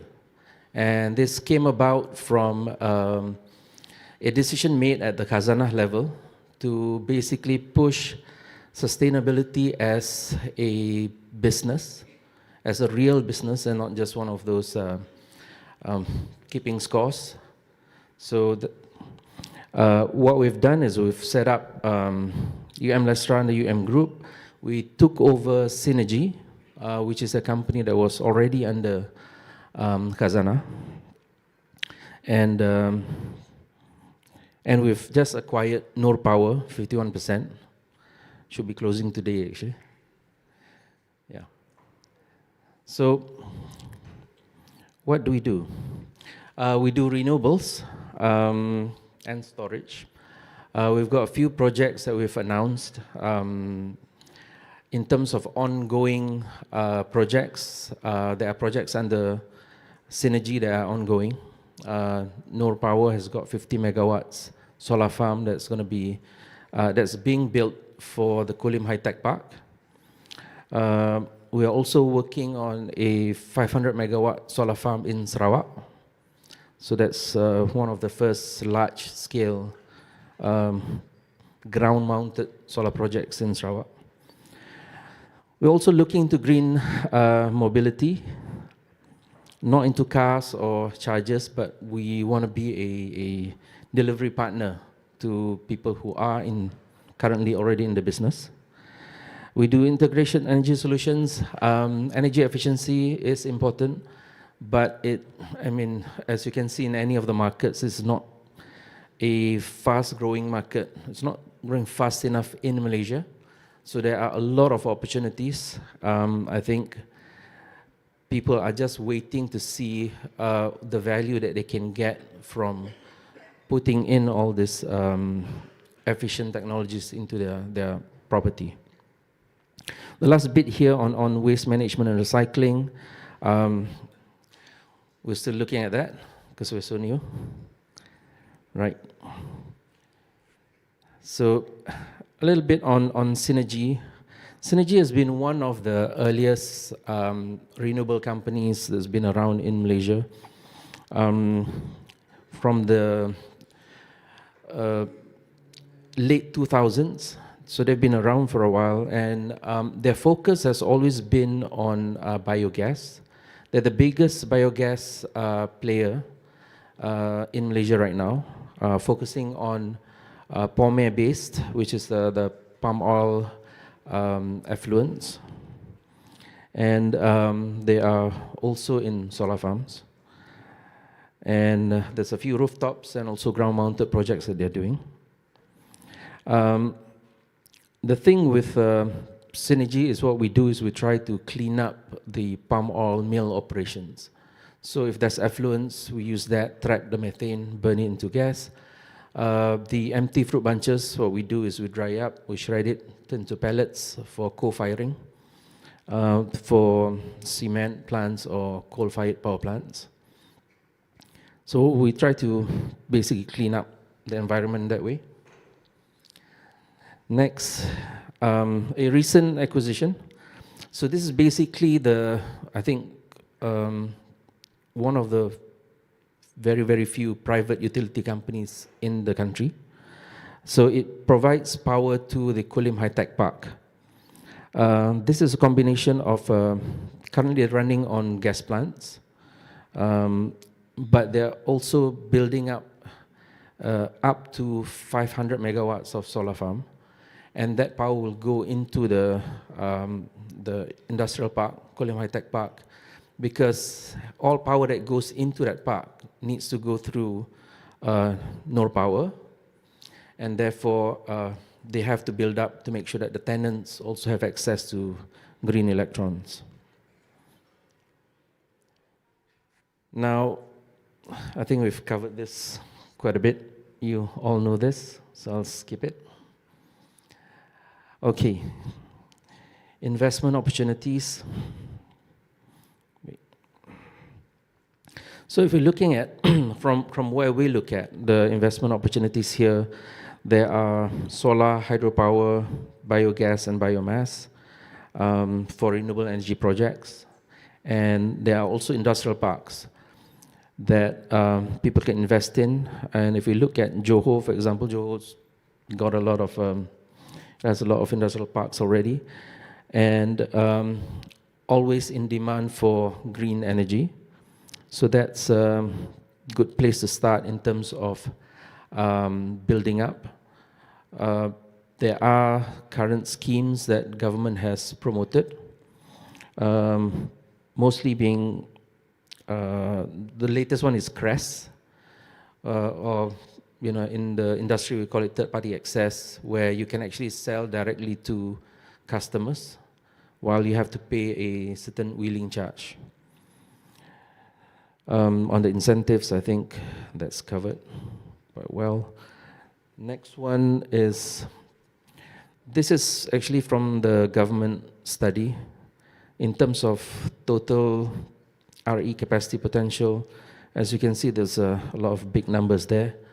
I don't think that that's going to be done so soon, which means, again, there's a big potential for investments. I showed this to people, and somebody said, like, there's nothing there in Johor. We will be there in Johor. We are planning to build about 1 gigawatt of solar farm in Segamat. That's part of the National Energy Transition Roadmap project. So again, this is just basically a snapshot of how much can be done in terms of investments. Again, if you're into power generation, solar, they're already running programs, and the government has awarded so much capacity for basically large-scale solar projects. They're doing quite well, I think. The number on LSS4, I think there's a mistake there. In operation now is a 0.5 gigawatt for about 537, actually. Okay, this is the new one. The Corporate Renewable Energy Supply Scheme, or CRESS. So this is actually what the government's trying to promote in terms of being able to access green electrons directly from generators. So people who invest in new demand will be able to buy directly from generators. It's open to high voltage customers, so basically just industrials. That's not open for smaller businesses. And it has to be new demand only. Although we have heard rumors that it will be opened up to existing demand. And basically, this is a bit controversial in terms of the system access charge, if you see there. 25 cents, 45 cents being added to the generation cost leads to a very high tariff. However, we've been able to test a few numbers. It's not too high compared to what people are currently paying for brown power from the grid. There will be a bit of premium if this holds that way. Government is supposedly reviewing it, but we are currently working on the basis that we try to deliver same level of tariffs of what you're paying today, but with green. Okay.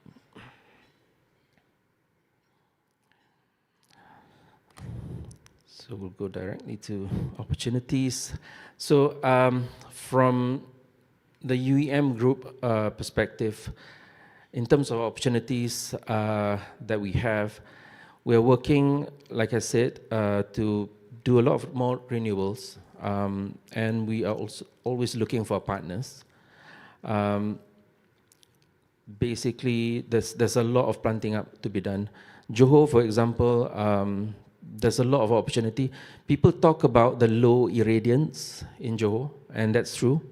However, with battery storage being put into the mix, the lower sun actually works better in terms of needing smaller batteries and giving you actually better price at the end. So we're open to have co-investors into our projects. On the industrial park side, if you're thinking of setting up manufacturing plants, we're working with UM Sunrise to open up basically an RE industrial park. And the way that works is RE players in terms of equipment manufacturing are invited to come in, set up shop there, and you can either just do that by itself or also buy green electrons from us. And thirdly, partnership opportunities is, of course, being the off-taker for the power. And this is something that I think for the CRESS scheme to work, there must be off-takers to come in and basically, off-taking the power. This is a few photos that we have of the projects that we've announced. This is the big one, the 1 gigawatt under the National Energy Transition Roadmap. We've partnered up with Hexa Renewables from Taiwan. They're a company which is under the I2 Capital group, and also Blue Leaf, which was, I think, which is part of Macquarie. So this is ongoing, and we're looking for off-takers. The other one, this is the industrial park that I spoke about, and this is basically being led by UM Sunrise. We're trying to bring in the manufacturers, so this is also ongoing. That's it. Keeping it short.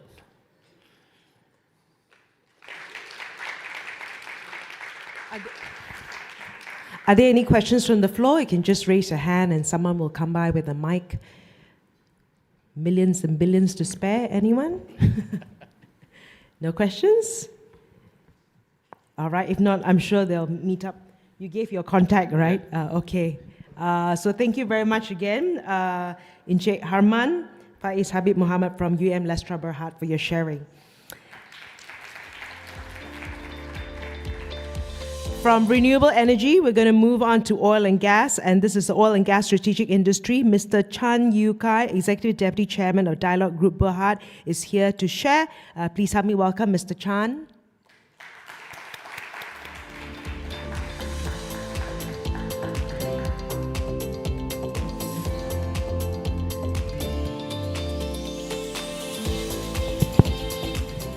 Very good afternoon. I think I elect to stand further back because I think I'm blocking some of the participants. Okay, good. First of all, it's an honor to be here, to be invited by Johor to speak about dialogue and also our investments in Johor. And it's a pleasure to meet all of you here, especially maybe a lot of you, hopefully, will be our neighbors in Johor soon, coming from Singapore. So I hope after this, you'll get a better impression about Johor, and hopefully it will help you make a decision to come over to Johor. Looking forward to you being our neighbors. First of all, dialogue. We are a public listed company in Malaysia, so I'd just like to give you a little bit of background about the group and our investments in Johor, which is actually, in our group, is the biggest investment anywhere, not only in Malaysia, but worldwide, as a location in Johor. So first, dialogue.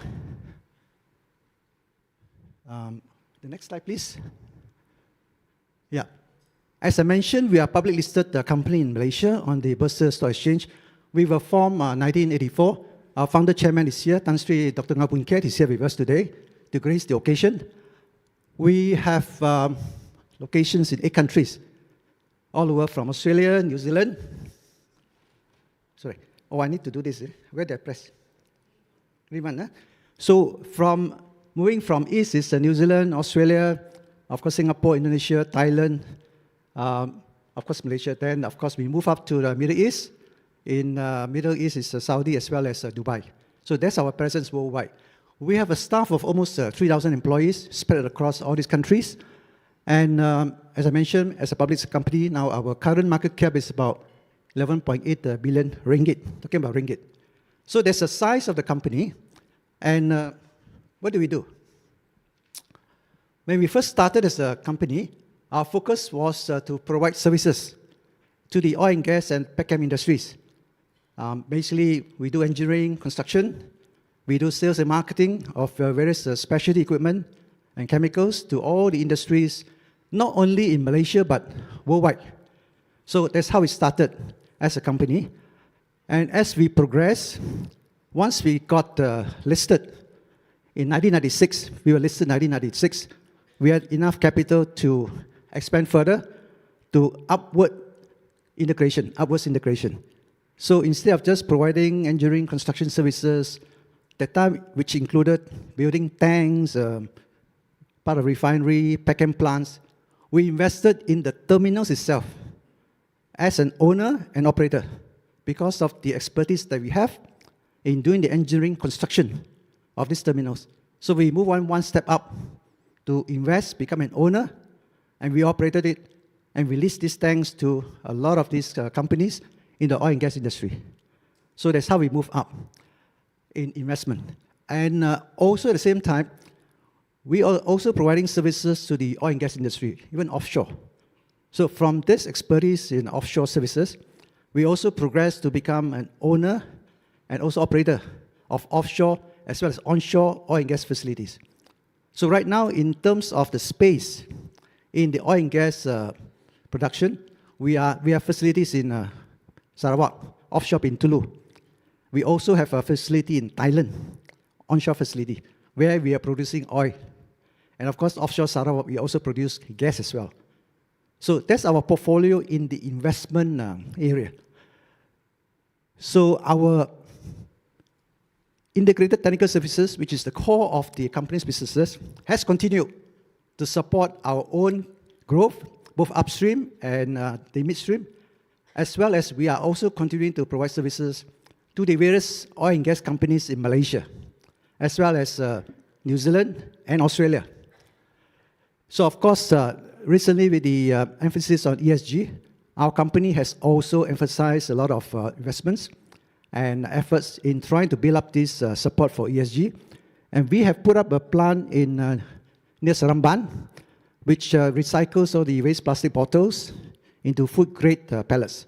So that plant is already incorporated up in Seremban, a place called Pajam. Right. So that's a very quick overview of what Dialogue is. So moving on to the subject matter today, which is about Johor State. What I've shown here is basically the key locations that we have investments. Both Pasir Gudang, it's in Tanjung Laksat, not Pasir Gudang, Tanjung Laksat, as well as Pengerang. But what has driven us to invest in all this is, of course, the key subject matter that you are looking at. Competitive cost. I won't use low cost. I talk about competitiveness. These two places. And in fact, what is not shown here is a very small investment that we had back in 1993, where even right now, we have a small bookshop in Tebrau. I'm not sure whether you're familiar with Tebrau in Johor. Back then, and we still have this company in Singapore, IBTEC, which is an engineering construction company. So it does engineering construction services to the oil and gas sector in Singapore. But how do we make that company competitive? So IBTEC has a workshop in Tebrau, and that workshop is just about 2.5 acres, but it supports fabrication of the pressurized equipment, pipe spools, structures. And those equipment are brought over to Singapore for installation, making the company very competitive. So moving on to right now, these investments in Tanjung Laksat and Pengerang are actually meant to make the whole area very competitive. When I say the whole area is not just Johor, but Singapore, Johor, in the bigger scope, Singapore, Johor, making the whole area very competitive. So what we do here is, in Langsat, we have tanks. You can see those tanks there. Since 2006, we started investing in Tanjung Laksat. We have a piece of land. We started developing Langsat 1. We progressed to Tanjung Laksat 2 and progressed to Tanjung Laksat 3. Continuously, expansion. And we built tankage to support companies that are actually based in Singapore. These companies, the traders, have the core business in Singapore. They do the trading in Singapore, supporting customers in Singapore. As you know, Singapore is a very big facility in terms of port, and the bunker volume is like 50 million tons a year. Fuel oil, huge business. Companies are based in Singapore, but they need facilities to complement and to make the whole business very competitive. As you know now, there are facilities coming up in Middle East, Fujairah, Korea. I think China is also coming up to compete as a bunker facility. So how do you ensure the whole area is competitive? Singapore, Johor combined together. So we come and play our part here. We have facilities that store these products for them. And these are companies that are headquartered in Singapore. So from Langsat, we started. We move on to Pengerang. And you can see now in Pengerang, it's a big facility where previously it was just a bay. And we came in back in 2007, 2008. We partnered with the state. The state gave us permission to reclaim the bay. And on that bay, the reclaimed land, they allow us to build tank terminals to start the terminaling business for independent companies, similar to what we do in Langsat. So that's how we started in Pengerang back in 2007, 2008. And as you can see now from this picture there, we have developed now 3 jetties, all capable of taking in VLCCs, big vessels. And we have a total of almost 4 million cubic meters of storage space in Pengerang, huge facility. And again, that supports all the companies in Singapore. All the customers there, except for, of course, Petronas, they're all based in Singapore. So from our investment here in Pengerang, because of the jetties that we have, the deep water jetties, the terminals, Petronas subsequently came in to invest in the refinery and packing plant, also in Pengerang, which is almost 100 billion ringgit. Very big facility. So as you can see, this is now the current development in Pengerang. If you fly from Changi Airport to Malaysia, you can see all these facilities from your window. So after that, once we develop Pengerang, we also have land that is suitable for fabrication. And we have partnered Morimasu to put up a fabrication facility here in Pengerang. Now, it's quite an interesting story. Morimasu is actually a Japanese company. But in the past, they put up all the facilities in China because, again, competitiveness and all that. But recently, they find that because of this issue worldwide, their customers are in places like US, India. They have to make sure the equipment can go to those countries. So they have come here to partner us to invest here. So we have also got a big facility in Pengerang, which is shown here, where we build all this specialized equipment, internal reactors, heat exchangers, pressure vessels, meant not only for chemical industry, but pharmaceutical, electronics, and now the data centers. And these are sent in terms of as a module worldwide to ensure the cost is also very competitive. So in a nutshell, this is where we are in Pengerang, and of course in Johor. So I just show you in more detail a bit about this is Tanjung Langsat. We started with Langsat 1, Langsat 2, and Langsat 3. And of course, the business scope has changed somewhat from fuel oil, clean products, we call clean products like naphtha, gasoline, diesel. We have now moved on to renewable fuels as well. So we have facilities that the customers can store used cooking oil, hydrogenated vegetable oil, sustainable aviation fuel that is meant for the sustainable industry. And these are actually used by the shipping companies in Singapore. It's now becoming a requirement for HVO, diesel, SAF, for the airplanes, like Changi Airport, you need SAF. These are all used here for the aviation and the marine industry. And we provide the storage for these companies in Langsat. So that's Tanjung Langsat. So this is Langsat 3, as I mentioned. This tankage here, quite number 24,000 meter cube, is meant for sustainable fuels, and it's going to be completed soon. In fact, mechanical completion is on the way, and we are to apply for the commercial licenses. But Langsat 1 and 2 also has facilities to store all these biofuels and facilities like that. So for Pengerang, just now I mentioned a bit about the history. Just very quickly is how we started back in 2007. We found the place. 2009, we signed the MOU with the state government, and we have been working very closely with the state government, all the various agencies, the various companies within the Johor state, and as well as in the federal, all the agencies in the federal. So both, I have to stress that both the state and federal has been very supportive, and we have worked very closely with federal and the state to develop the whole place. So for which, I think we have to thank both the state as well as federal for all the strong support that has enabled Pengerang to be developed to what we have today. So again, thank you to the state for all this. So what we have right now, you can see, this is the bay that we have developed, and now we have got 3 jetties, 2 more are being planned, and just now I'll show you all the facilities that we have in terms of tankage.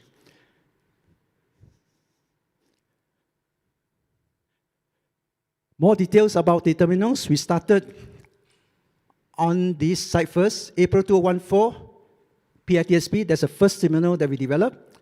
Subsequently, we built another terminal, PT2, that was September 2018, and we also got a regas facility where we store liquefied natural gas, and that gas is vaporized for distribution into Petronas as well as the grid. So that is November 2017. And we also have another terminal where it's meant for a dedicated customer, BP, in Singapore, long-term storage. And that was done in 2021, right in the midst of the COVID-19. We managed to finish it in spite of all the issues arising from COVID. And we have spare land that is available. You can see the one in orange. That is spare land available for future expansion, for terminals as well as for chemical plants, petchem plants, industries.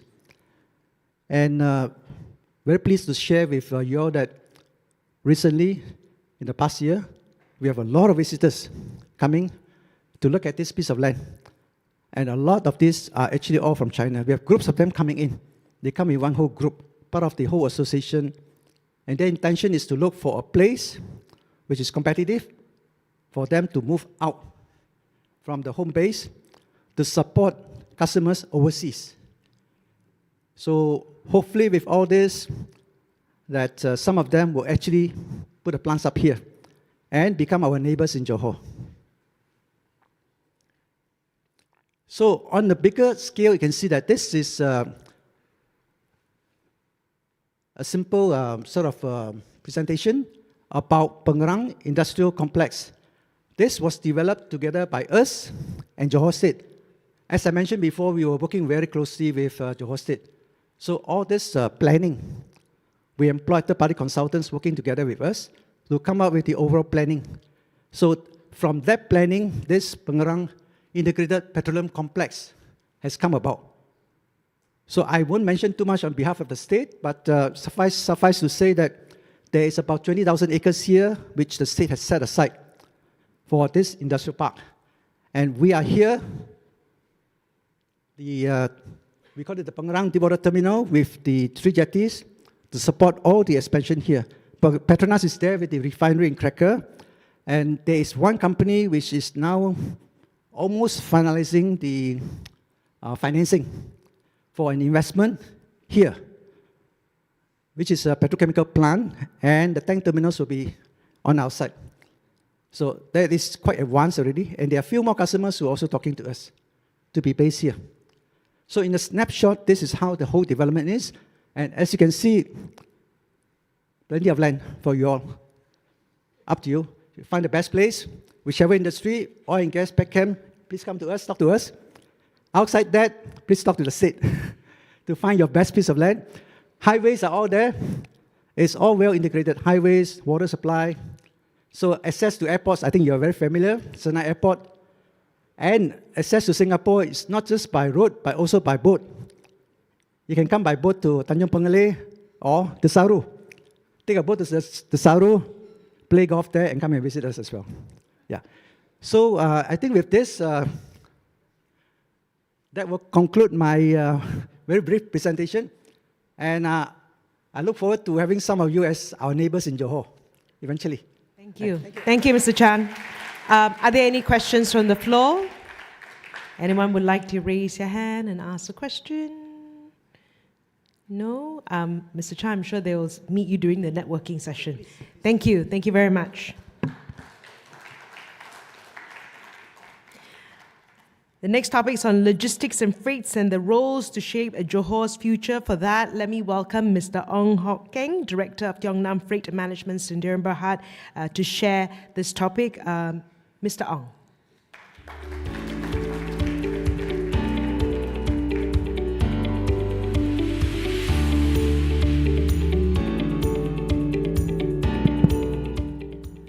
Good afternoon, ladies and gentlemen. On behalf of Tiong-Nam Logistic Management, I would like to thank to Johor Corporations to invite us as a speaker for today's event. Actually, today we would like to share about the logistic and freights, the role to shape Johor's future.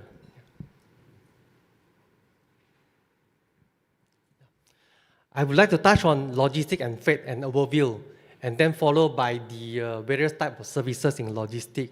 And subsequently, we will introduce about who is Tiong-Nam and what we can contribute to your business and to Johor's economy. Well, I used to share with my colleagues, logistics is a necessity, it is a need. Therefore, I used to say that they are complement service to the industry so that all the industry can move together with a faster pace and more comprehensively.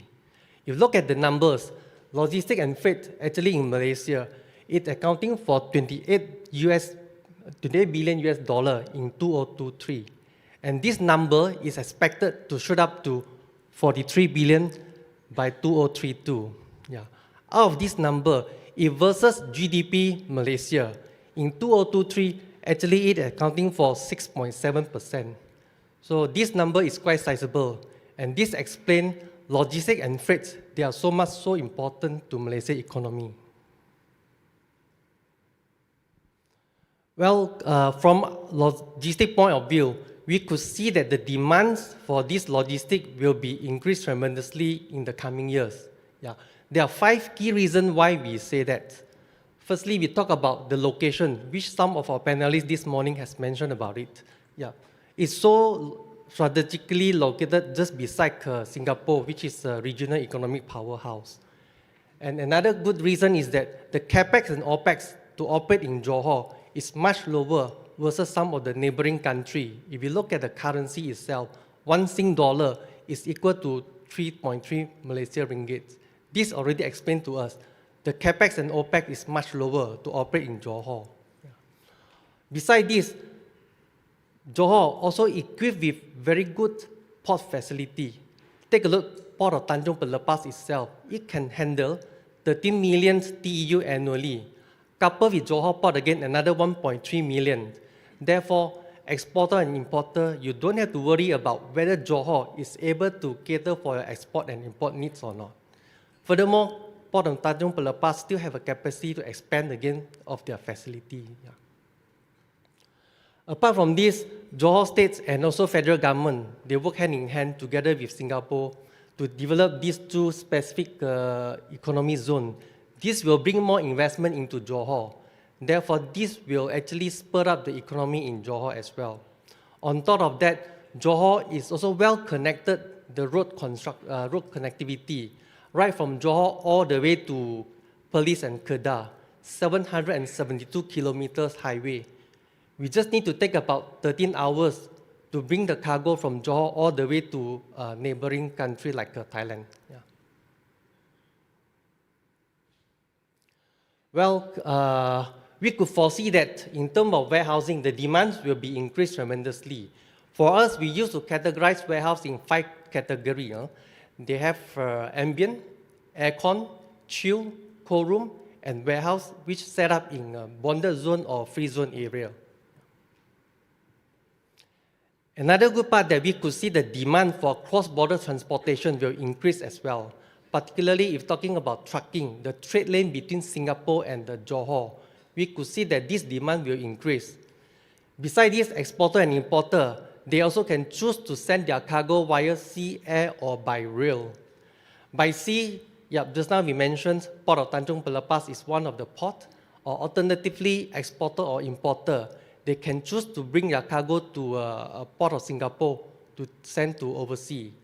Other than that, if they choose to have a speedy delivery, then air could be another alternative. The same thing, they can send via KLIA or Changi Airport. Yeah. Rail, probably in the coming years, this may be tagged along with Chinese efforts, One Belt, One Road. In some of the countries, railroad could be more advanced and they have started to send their cargo via rail. Yeah. Well, ladies and gentlemen, take a look who is Tiong Nam and what we can contribute to the business. We are a home country in Malaysia. Our home base is in Johor. We operate in 6 countries. Besides Malaysia, we do operate in Singapore, Thailand, Vietnam, Laos, and China. In fact, we started in 1975 as a consolidator. We collect a small parcel, a few pallets we send within Peninsular Malaysia. And throughout the years, our business expand. We started to do cross-border to Singapore and to Thailand. And in year 1992, we became a public listed company in Kuala Lumpur Stock Exchange. And throughout the years, in fact, we purchased a lot of land bank. And we have our own property and construction arms to develop this land into warehouses, shop lots, and residential houses. Yeah. These are the services that Tiong Nam we have currently. Trucking, warehouse management, custom brokerage, and also freight, air and oceans. Yeah. So at a glance, Tiongnan, we own more than 9 million square feet warehouse throughout the 6 countries, and we employ more than 4,000 employees working with us with a truck facility of 2,400 units. And in terms of daily shipments, we are doing about 4,000 shipments. And when it comes to peak season, actually this number doubled up. Yeah.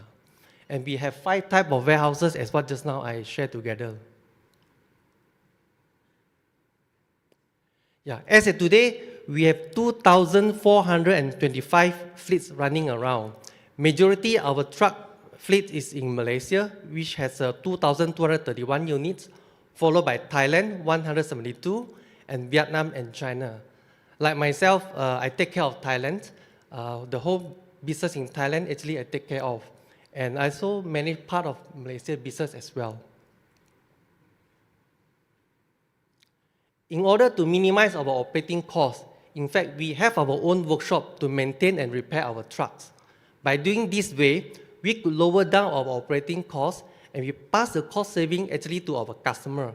This will make them to be competitive in their business as well. So in a nutshell, Tiongnan, actually, we can work with our business partner to send their cargo from Johor to all the Southeast Asia countries. Yeah. Okay, this slide shows that our warehouse capacity. We have 100 units individual blocks of warehouses. Okay, out of these 100 units warehouses, actually, they occupy 9.3 million square feet warehouse.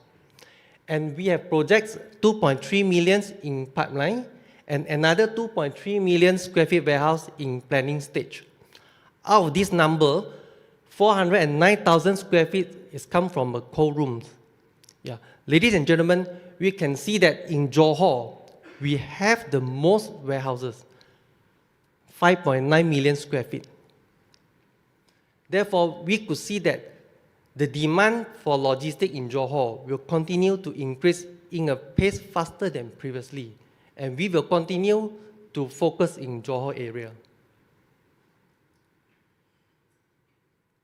Yeah, the next couple slides, we would like to share with ladies and gentlemen about the newly completed project. This is our warehouse in PTP D25B. It is a 3-story warehouse with a size of 641,000 square feet with a floor load of 2 metric tons, and each floor is 13 meters high.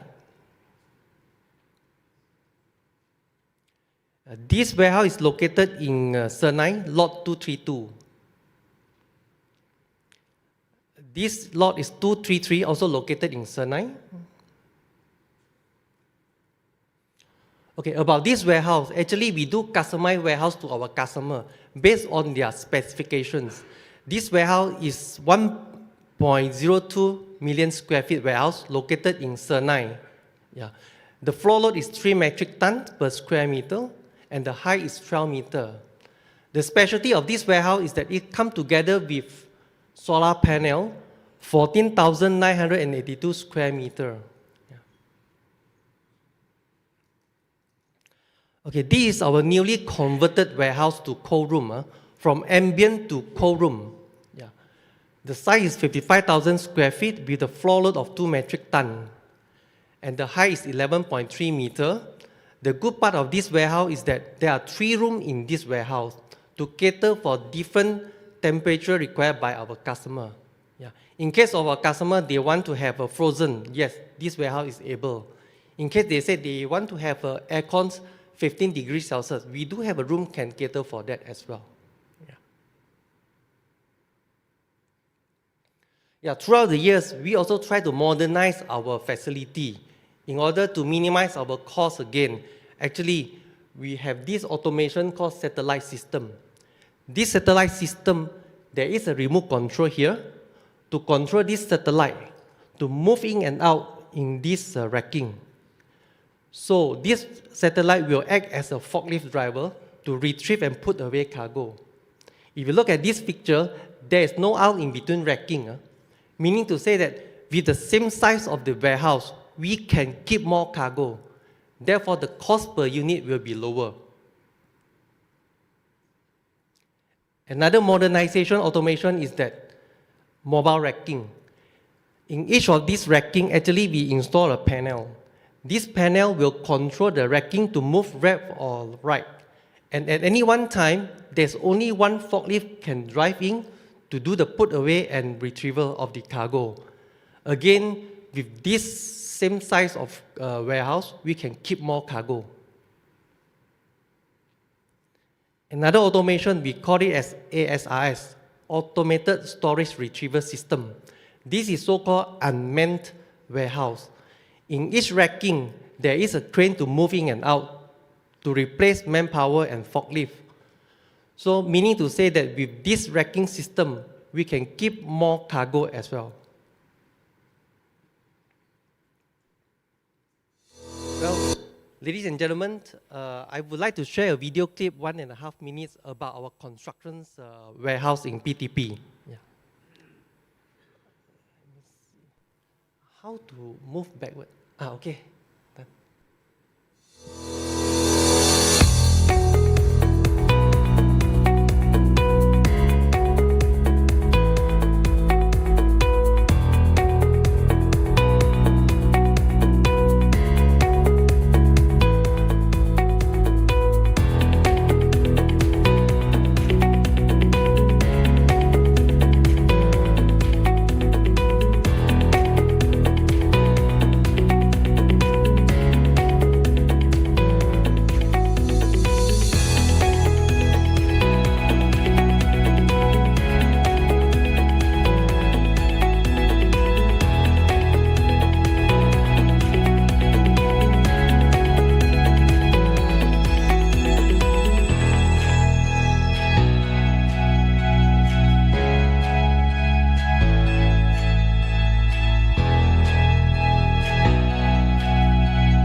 Ladies and gentlemen, once again, I would like to urge all investors to take a good consideration to invest your money in Johor.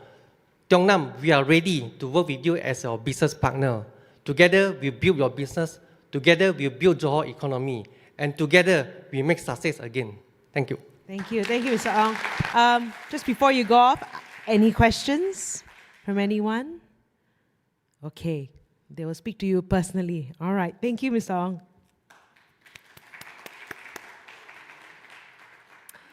Our next topic is on real estate and infrastructure. And before I invite the speaker up, let's watch this video. Ibrahim Technopolis, largest sandbox ecosystem in Asia, across 7,290 acres of land.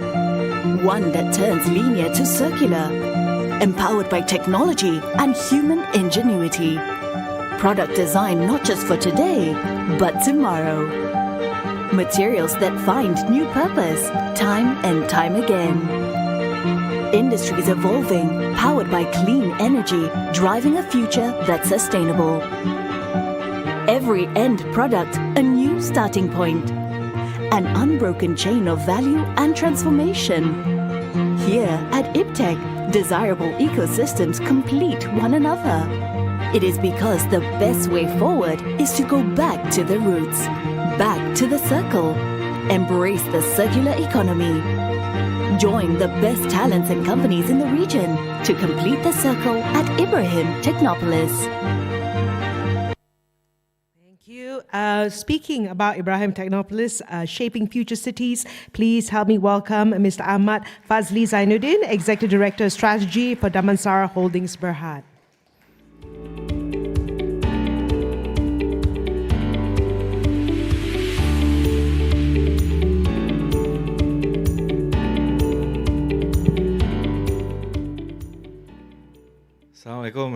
good afternoon, everybody. I'm Fazli from JLG.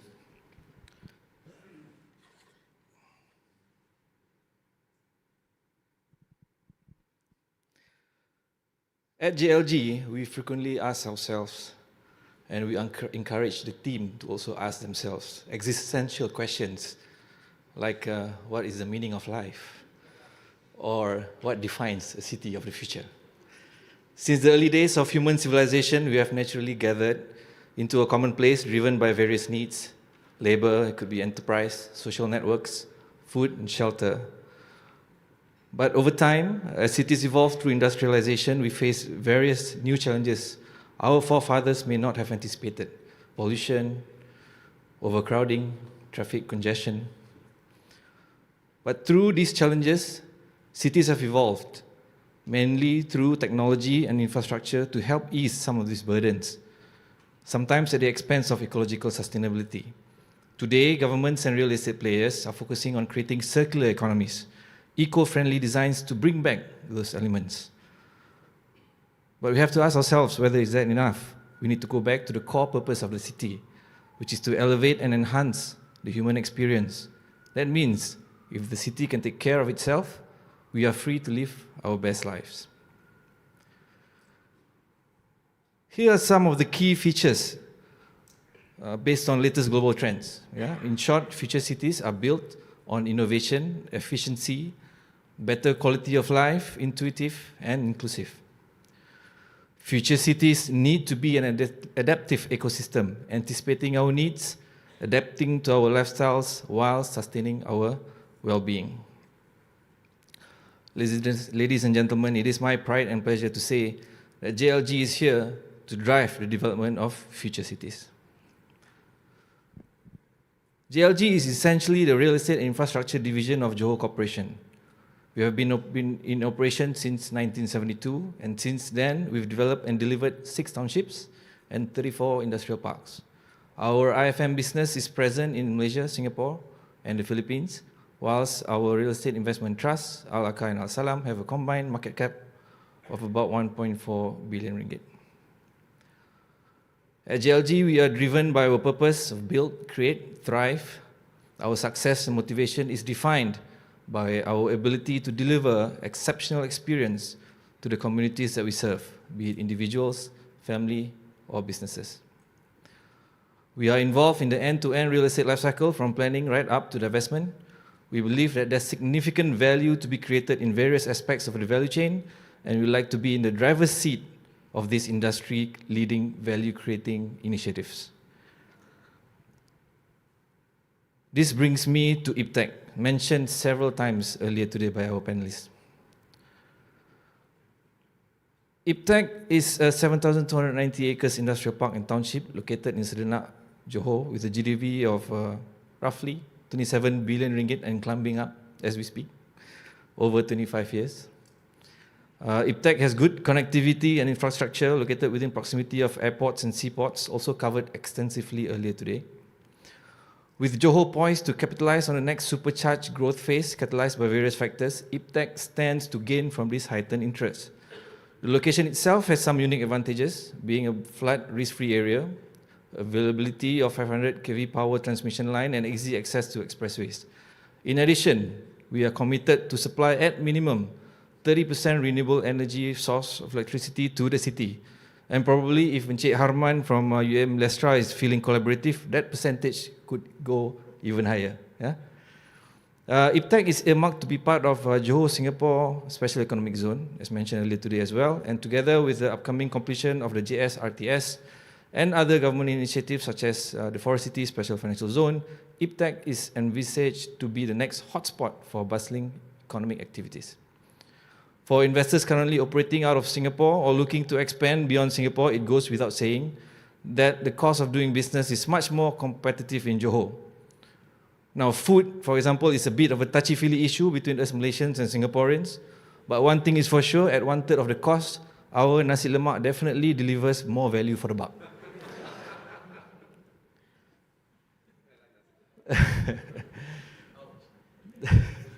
The JS-SEZ has the potential to be a game changer, and IBTEC is right at the heart of it. This highly anticipated initiative is expected to boost both the Singapore and Johor economies, encouraging movements of goods and services, driving value creation, and encouraging thought leadership and collaboration. Furthermore, as we hear from the Johor Chief Minister NY Billy this morning, the state is committed to provide the necessary support to provide a conducive environment for businesses to prosper.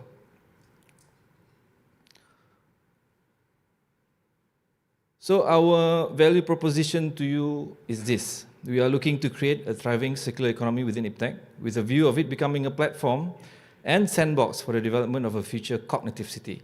We strive to support UN SDGs. The city will enable a true work-life balance experience built together with the communities, driven by real data and insights, leverage on our track record of success of over 50 years in business. So here's the quick overview of the master plan. We have identified 8 main clusters within IBTEC, where half of the development will be industrial and mixed commercial. There are currently 7 hyperscale data centers with a combined 1 gigawatt, a total investment of 25 billion ringgit. In the immediate future, we are focused on Step West, which is also another DC cluster, as well as the renewable energy, logistic and warehousing, advanced E&E, as well as Discovery City. So Discovery City is an experiential center with emphasis on innovation, education, and community connection.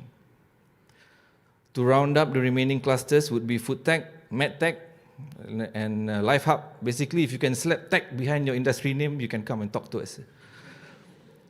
Since the government are already thinking about nuclear in the 13th Malaysia Plan, I hope to be able to tell potential customers in the very near future that our plots will be SMR ready. But not yet for now. Currently, JLG, together with our ecosystem of partners, are working diligently to deliver these key features at IBTEC. We understand that our customers and investors, these are the core essential features expected of a circular city today. We understand that on top of profits, corporations are widening their priorities to include people and planet. And with IBTEC, we hope to drive these three-pronged objectives together. Having said that, going forward, we believe that what we are building will be the springboard to catalyze more innovation in the space of building a truly future-proof city. As mentioned earlier, the goal is to create a city that's adaptable to our needs as communities, businesses, and humans in general. Some of the components are highlighted on the screen, but can we do this on our own? Ladies and gentlemen, at JLG, we believe in the spirit of collaboration. To further encourage that, we are working to establish ideas, a platform to foster this collaborative spirit, both virtually and physically. It's a concept of federated innovation, if you will. This platform will foster close collaboration between industry players, ecosystem enablers, research houses, education providers, and the wider community to solve the world's pressing issues. This approach will increase agility, allow risk sharing, provide access to a shared pool of competent talent, and most importantly, accelerate ideation, allow for quick proof of concepts, speed up time to market, shorten ideation to implementation timelines of value-creating projects and initiatives for all parties involved. This will avoid the age-old problem of being excited about something on your own. In other words, in Malaysia, we say, syok sendiri. At JLG, we believe in shop together. I'm sure by now you are already convinced that we are, or we can be, your trusted partner. But just in case, I decided to write these words with big fonts on the screen, so it will leave behind a lasting impression. Yeah. So in addition to Asher from Princeton this morning, we have been building various partnerships and strategic relationships. My colleague John have been very busy connecting with people, and I believe he's making more connections today to drive accelerated growth at IBTEC. If that's not enough, as further testament to our capabilities, we have been recognized by various industry experts for our designs and execution in our townships, such as Bandar Dato On, our investment property, Menara J-Land, as well as IBTEC itself. So in the wise words of Walt Disney, of all people, You can dream, create, design, and build the most wonderful place in the world, but it requires people to make the dream a reality. So you can imagine this is going to be Disneyland for businesses.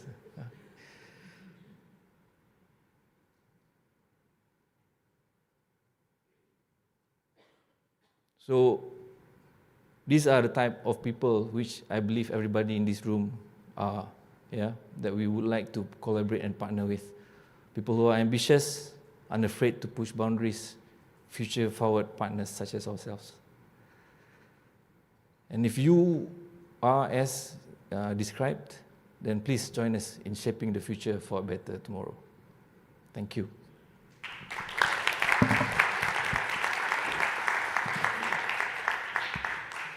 Are there any questions? Disneyland? No? No questions? If not, please stay on stage. I'd like to invite all our speakers up again. Mr. Harman, Mr. Chan, and Mr. Ong for a group photo.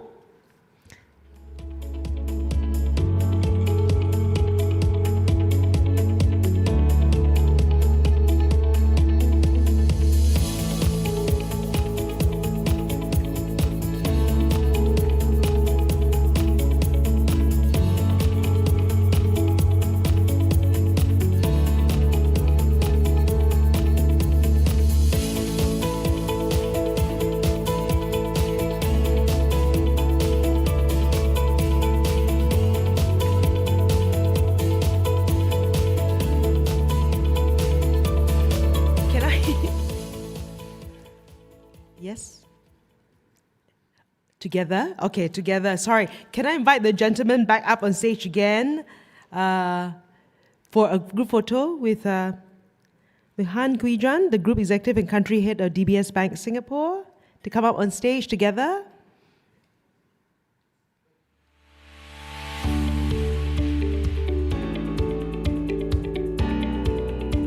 Yes, everyone to come on stage.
Thank you, everyone.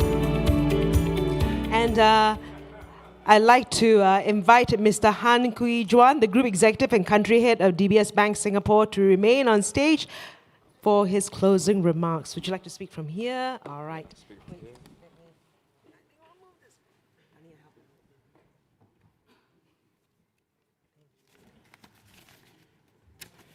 Well, good afternoon, everybody.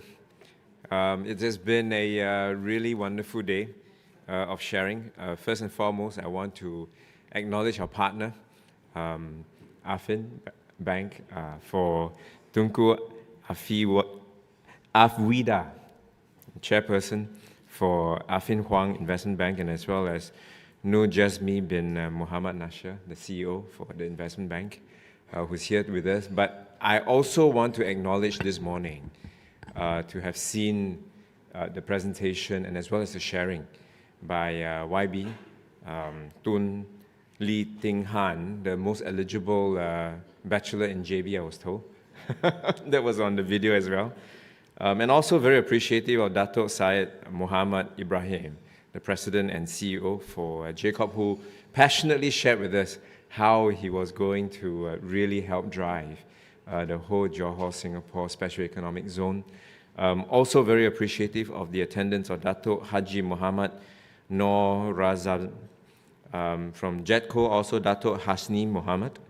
And also this morning we had the President and Group CEO of Affin Bank, Dato Juan Razi Abdullah, who was also here with us this morning. And so it is a really, really special day because before the start of the day, when we had a conversation with Dato Syed Muhammad together with Dato Wan Razli, they were saying the first Johor Investment Summit was actually in KL. And at that time, they said, why don't we do one in Singapore? And here we are now in November for DBS to be one of the sponsors for this very, very important initiative that both Johor and Singapore is entering into. And we know that the agreement hopefully will get signed on the 8th or 9th of December, with the main points being negotiated by Menteri Besar of Johor, Hafiz, who told us that he can't be here, show us on video to greet us, but I think he was involved in getting the last points in. So I'm really encouraged by the sharing that we saw today. What really felt exciting is the fact that everybody came together and gave a really, really powerful message. What we just heard are the capabilities that we've seen from companies. Definitely the nasi lemak in Johor will be better than Singapore. But I do recommend, if you are still around, Kandahar Street has got really good nasi padang. You can go there and have a try, and then you can tell us whether if it matches up to your standard. But more serious note, the amount of thinking that has been put into this Johor Singapore Special Economic Zone and what we want to do and the capability is something that I have not seen for a very long time. And just to quote Dato Syed Muhammad, who said, you know, it is about time. It is about time for Johor and Singapore to really come together and see ourselves seamlessly as one economic zone to really uplift the activities that we see in ASEAN, as what we've seen, you know, in the case of Shenzhen, who has done that for the Greater Bay Area. We believe that this is something that will be very exciting for both Johor and Singapore.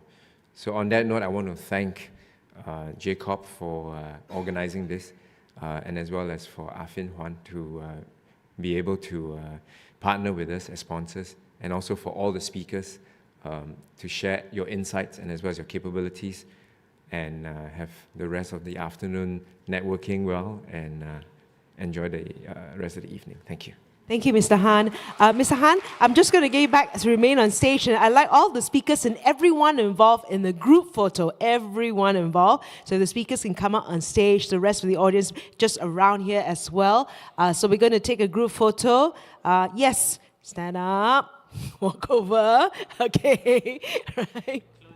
This is a closing group photo. After this, you know, okay. No, with everyone involved. Everyone that's here today, we'd like to thank you. Yes, the whole room, the whole room, the whole room. Yeah. Some on stage, some at the bottom here.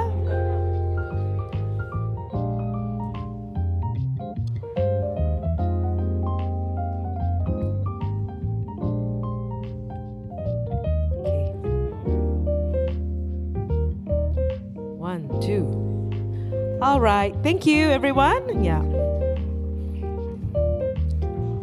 Some up, some on stage. Yeah.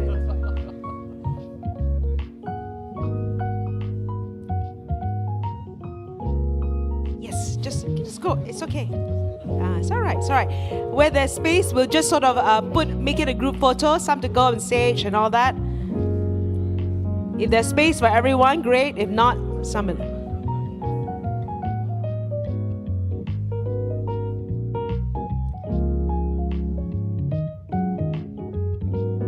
Okay. Can come out here. Okay. Yep. All right. We don't have everyone yet. Come, everybody.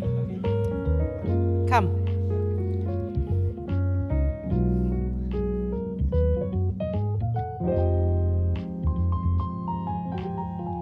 Instructions from the photographers. Anything? Are we good? I think some come over here perhaps.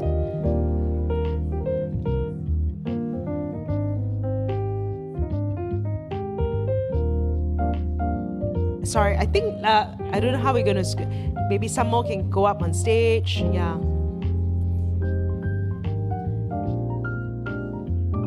Yes.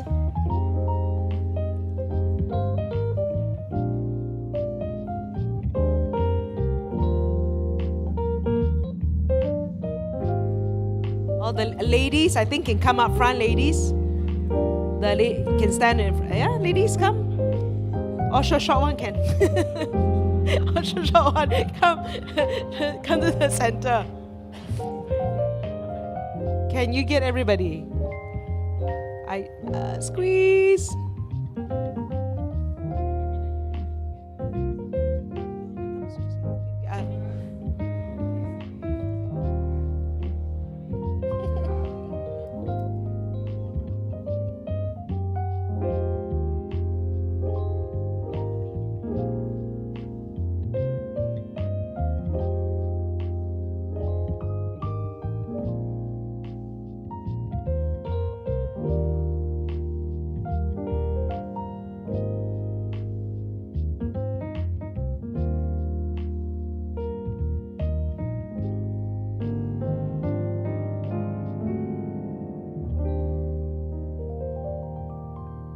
Thank you, thank you. Okay, shout, okay. Shout what? Shout what? So many things to shout. What do you want to shout?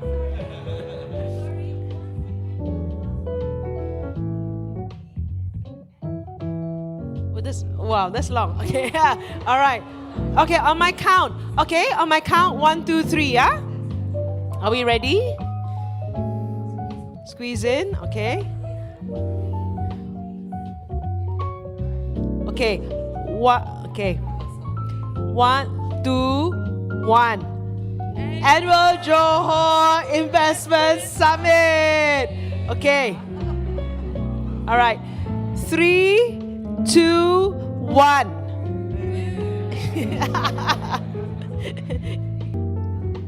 Okay. Louder. All right. Are we ready? 3, 2, 1. Annual Johor Investment Summit. Thank you, everyone. Thank you,